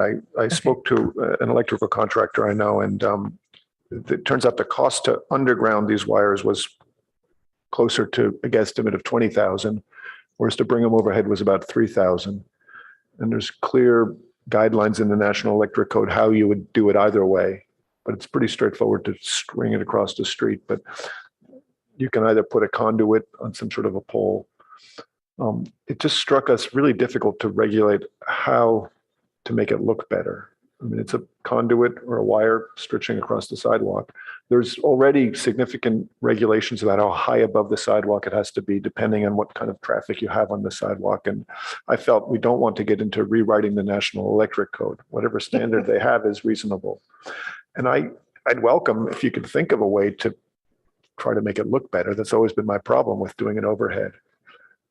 But I guess I was feeling that if we want to eliminate propane, that means people are going to have to use gas. So it just makes it worse if you say you have to underground the electric. That's really adding cost. But the electrician I spoke to said he thought it would cost about $3,000 to string a wire from the front of a restaurant across the sidewalk out into the parklet. And that struck me as a reasonable thing to do it per the electric code with enough power to power all these space heaters. So that's where I sort of landed that was a good answer. Do you think the regulation could just be that the conduit is concealed from view? Well, I don't think that's possible. That's the problem. Well, if you just put like a cap over it or something, then you're not looking at conduit, you're looking at this cap instead. Again, I'm with board member Balte here, where it kind of is what it is, right? It's not like we've got exposed copper wires that are frayed and sparking, right? We've got them in some type of sheath. They are sort of overly regulated already. And anything that we would do to decorate it would be, do you paint the conduit? I mean, do you string lights on it? Those are the only things I can think of. It kind of is what it is. So for me, sorry, I was just going to say, I appreciate the intent. I fully support the intent, but I just don't really see how or why. It's just going to be a cord from right to left, and it is what it is in my mind. Let me try. Okay. So, I work in transportation architecture. So train stations, all that stuff. One of the stipulations that our client, which is currently one of the airports, is saying that all conduits must be concealed from view. And the reason is because especially in a transportation environment, there's a ton of low voltage. There's a ton of lighting and cameras and all that stuff. And if you don't have that stipulation, you get a situation where you just see tons of conduit all the time. That becomes the aesthetic of the station. And so their whole thing was, we don't want seeing conduit to be the aesthetic of the station. We would like the aesthetic to not be seeing conduits all the time, even if they're painted. I would even be in support of painting conduit. I think that's better than just seeing galvanized steel all the time. And so that's where that stipulation comes from, at least in my mind, that even if we had like some kind of decorative concealed, pipe that sleeves over the conduit, that would even be more acceptable than seeing, the steel with the fasteners and all that stuff. That's where that's coming from. How about if we say you have to do this in conduit rather than cable stretched? So that's one big step, right, Osma? When the electric code would allow you to take conductors, wire, and just dangle it across the sidewalk, it would form an arc. That's perfectly legal. That's going to be the cheapest way to go. Okay. If you put it in conduit already, it's a step up. Okay. What if we said you're only allowed to have one conduit or one group of conduit per parklet? So you prevent more than one of these coming across. It might be easier for a restaurateur to have one at each end of their parklet if it was long, or they might have one for the amplified music source plus one for the electric source. But at least we say you can only have one bundle of it. And lastly, what if we said the conduit had to be painted to somehow be more compatible? Those, I think, would be reasonable regulations that get us closer to what you're asking. It's still in view. Yeah, I think maybe one or two, depending on, the size, like maybe something's coming from one side and coming from the other side. You say one conduit or one group of conduits all together. What if that's not feasible? What if they need to have one on each side? No, they have to figure a way to have it. I mean, that's just a matter of where you source it from. I don't know that most parklets would need to have two sources of conduit, because once the electricity is run over to the parklet, then they could take it from one end to the other, with the proper connections on the parklet side versus and I think I would say it might be more practical even just to have one outside source of electricity that the conduit is connecting to. I think it'd be unlikely to have two. And I think to the board members' points, minimizing the clutter by specifying one conduit and having the cable be within conduit could certainly be ways to at least help make it more attractive than if someone did choose to do a cabling, and of course minimizing just the amount of overhead wires could be advisable. Okay. Well, I just proposed 3 simple regulations. All conductors be in conduit. You only have one conduit per parklet, and they'd be painted to match the decor of the parklet or the restaurant. Yeah. Do you think that meets the? I think that works. Yeah. Seems to be an improvement. The only thing I'm thinking is if it's like a particularly industrial looking parklet that like wants to show their galvanized steel or something, and then in that case, then that's part of the aesthetic, and that could be an exception. You're right. We haven't regulated color anywhere else. But what if we said not painted, but it has to be finished to match the parklet design? I think that's reasonable. Yeah. Rachel, did you capture those 3 things then? I did, yes. Do we need a straw poll? Ying-Chi, are you on board with that? Yeah, I'm supporting that. Okay. I think I'm ready to make a motion. Why don't you do it? My last item is, I don't know quite where we fell on the clear panels. Did we land on that anywhere? We didn't take a straw poll, but it seemed like we heard most people say they're in support of the clear panels above 36 inches. All right, so I'll make a motion that I guess, are we recommending approval of these standards at this time, or are we I still think what it would be recommending changes? I would say depending on if there's other changes that have not been discussed. I've been tracking your straw polls, and I think the motion would be something like recommend approval with the modifications, which I have as allowing clear panels above 36, allowing propane fueled fire pits and propane fueled decorative elements. The conduit items, which are conductors must be in conduit, one conduit per parklet, and the conduit should be finished to match the decor of the parklet.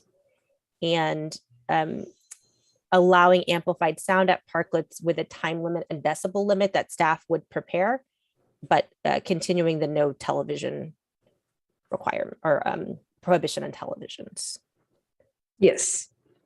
That is, okay, that's my motion. Can I bring one last thing, folks? I know we're trying to get done, but I've noticed in here that we're restricting the plant height to be 6 inches above the top of the 36-inch enclosure. Am I reading that right? I know I'm on the subcommittee and page? should have caught that, but Yes, that is part of it. Part of it is to ensure again that for motorists and for pedestrians and others, that there's some visibility. In some ways that may not be as nice, like we don't want like a hedge that goes up the entire, let's say, rest of the 36 inches. Maybe 6 inches is too short because certainly there are many plants that are lovely that are taller than 6 inches and not, 4 feet tall. So maybe it's something that's a little higher could, I think, be fine as well. so I wonder if we couldn't just strike the thing where it says the height shall not exceed 6 inches and instead just leave plant material shall not impede or hinder pedestrian and vehicular visibility as a statement. I think that would get to what we need. And then I'm also looking at page 30, Ozma, which is not the actual text, but item number 6 on page 30 of the packet. I would support striking that as well. Same. Okay, so my motion is whatever Rachel said. Plus striking this item 6A on page 30. Should I repeat the motion or can I just echo what Rachel mentioned about the enclosure height, allowing for transparency above 36 inches, allowing for gas decorative fire pit elements, overhead electrical connection, aesthetic elements, including keeping it, those 3 items, which were single connection, bundled, and aesthetically treated to match the parklet, and to permit amplified sound, and continue to prohibit televisions. Sorry, and at the risk of finishing from our grasp, I would just say how I would interpret the allowing these clear sidewalls, that would be both hard, like a plexiglass type siding, or soft, or is it the intention to just have hard sidewalls? I see a nod from Commissioner Rosenberg on the hard. Is that everyone's intention? I believe vinyl is prohibited elsewhere in the code. Yeah, so it that would might just be good then, because it will help to have clarity for the applicants that there's no vinyl anywhere, including the sides. Yeah, so this would be an acrylic or plexi. Yeah, I think we're trying to avoid that shower curtain look. Okay. Thank you. Maybe a variance can be made for a shower themed restaurant. No showers? Okay, do I have a second? I second your motion. Vice Chair Baltai? David, do you want to call for a vote? Oh, sorry. He's being called. You have to call for it. A vote. Oh, yes, I support the motion. The move. Vice Chair Baltai? Yes. Board Member Chen? Yes. Chair Hirsch? Yes. Board Member Rosenberg? Yes. Board Member Thompson? Yes. Motion carries 5-0.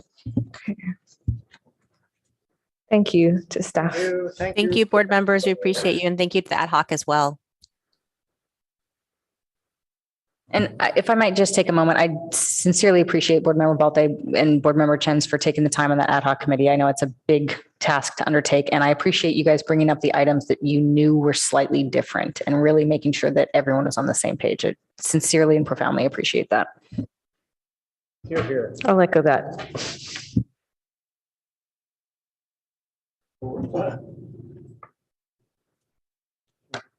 The next item is draft minutes,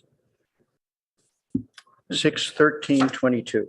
I have one edit that needs to be made. It's on packet page 61. It just says Chair Thompson, but it left out your first name. So I think it just needs to read Chair Osma Thompson. My one very minor edit. That's it. It's like the most important thing I on this know, piece of right paper. out of the gate. That's it. That's my only comment. Well, if you make them change that, Kendra, it's throughout the packet. Every board member is referred to by their last name only. I think Kendra's just referring to the roll call part. Exactly. just in the front. Just in the present, right there. In the front is first page. And on the other minutes, she's always referred to by both names. Left Ozma off of her name. Such a small nitpicky thing, sorry, guys. Yep, right there. Okay, I'll move, Thank you. I'll move that we approve these minutes with the change Board Member Rosenberg just mentioned. I'll second. Vice Chair Balte, Yes. Board Member Chen, Yes. Chair Hirsch, Yes, but with explanation. So call back the vote. Don't let them. We're not ready to vote yet. So no, there was a second? Was there? No second. Moved and seconded. The chair has. Chair has, The chair okay. decides when to vote. Yeah, So you weren't ready to vote, so don't. what I want to do is just spend just a little time because, and it's getting late and I know you have children out there and whatnot that have to get taken care of, but having read through all of this pretty carefully, I just want to make some comments about it. First place, I really like the format of the minutes now that they're not just word for word, but they're interpretive, the way they're described. So thanks. Medina, are you the one who puts all of this together? No, this is our vendor Cyberterry. Okay, so it's just really nice to have it that way. It reads so much better than they used to read, and I'm very pleased with that. There are just so many things about the awards here that we need to chat about. Is it possible if we have some future meeting where there's more discussion about minutes generally and how it goes? Just because I'm very keenly aware that there's another item, the subcommittee, that there's a time certain that they're not available. So how could we have this? Is this subcommittee just agendize to talk it. about it? We could agendize it at a later meeting. I'm sorry? Sorry, we could agendize it at a later meeting. Okay, actually, maybe it would be a good idea for us to agendize it for the next meeting where we don't have any subject matter at all. We could do that. I would suggest that we wait till Jody is back. She's the ARB liaison, and it would be a good idea to have her as well, since she's typically here leading this group as from a staff perspective. So it'd be our meeting in August. True, and she's not going to be here for the next meeting. Correct. So perhaps it could wait until the August meeting. Looks like we have to do that. But meanwhile, in terms of timing, we really have to keep on going here. And so we don't really have a subcommittee on this item, do we? Minutes? Huh? For meeting Ozma minutes? has been sort of getting it all in, taking all. We're just trying to approve the minutes. Understood, but it raises the issue of how we proceed. So I wanted to, before closing out on it, I wanted to establish that we have a process going forward here, that we just don't, because we'll end this discussion about the minutes and then we'll move on to the next one. So, Ozma, you're really taking charge of this one in the first place, right? So would you like someone to help you out on it? Sorry, what am I taking charge on? Well, you're getting all of the, along with Jody, you're getting all of the awards. I'm working with Kendra. We have a subcommittee You're with working, Kendra. we're our committee already. Yeah, Okay, we've got a that's fine. committee. So we're looking towards you to make sure you put it all together. And there's a lot of things that were discussed in these minutes. So I'm just recommending that you look at it very carefully and We've look got to notes. Yeah. the methods that were discussed.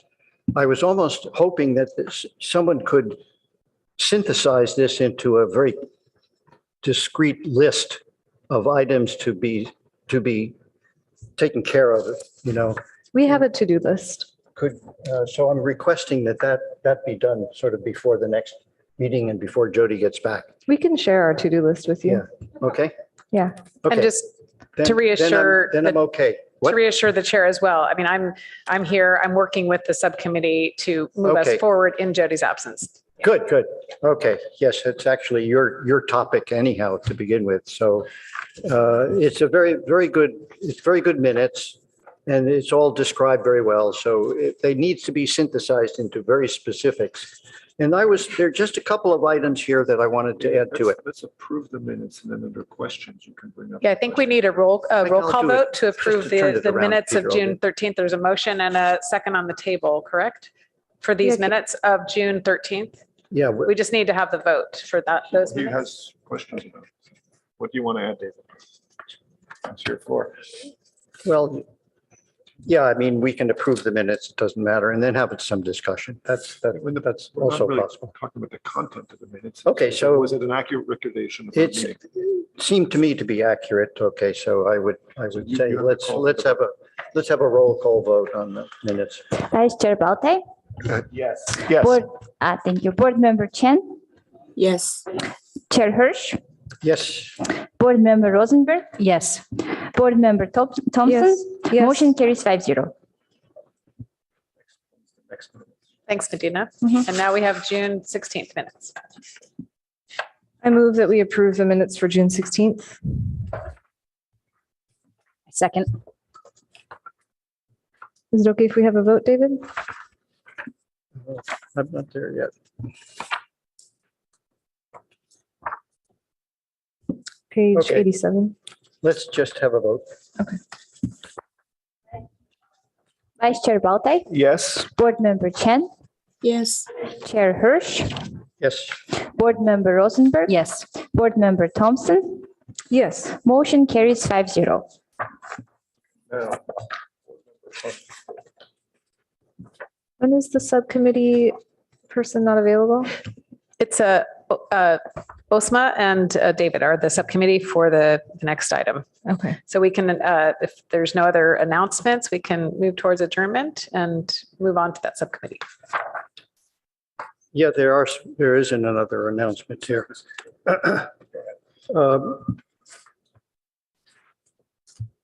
Commissioner Bolte and I have had a discussion that we are looking to move ahead with the possibility of meeting with planning and a pre-level here on items that are of significant importance, in particular, all of the housing projects that we're likely to get within the next year or two, 5,000 potential units of housing, and there's some more major projects. I want to say that the look ahead list is just fantastic, and we should be looking at that very carefully. There's another very, very big addition to it, another 300 and 400 something unit housing project that's coming forward. And we're going to be inundated with how we address some of this. So we're hoping that, and I'm going to work out an outline of, as Jody had suggested, procedural approaches that include scope of work issues that could be discussed prior to, as we discussed with Albert last meeting, that we assemble a task force, a ad hoc committee that meets with planning prior to development of design development type drawings. In other words, at the very schematic level, and deals with what I'd look to bring forward is an outline of, from what Jody presented to us last time, of what is the normal review process. So that process has to be defined, but it's a significant change from what we have ever done before, and it becomes extra important now because of the tremendous pressure there will be for housing in the city here. So I just wanted to announce that it's an upcoming, and it's really, really important. I won't really put it as a subcommittee until we discuss the issues and the procedures and vote on them for all of us to agree on it first, and then we can form ad hoc committees as needed to divide the task up in some way as well, because it's a big one. So that's my announcement prior to talking about that, going through to the Other, next item. Uh, So I'm adjournment is yeah, the we next should item. adjourn the meeting and then Osman and I will have a, okay. Okay. So who wants to? You do.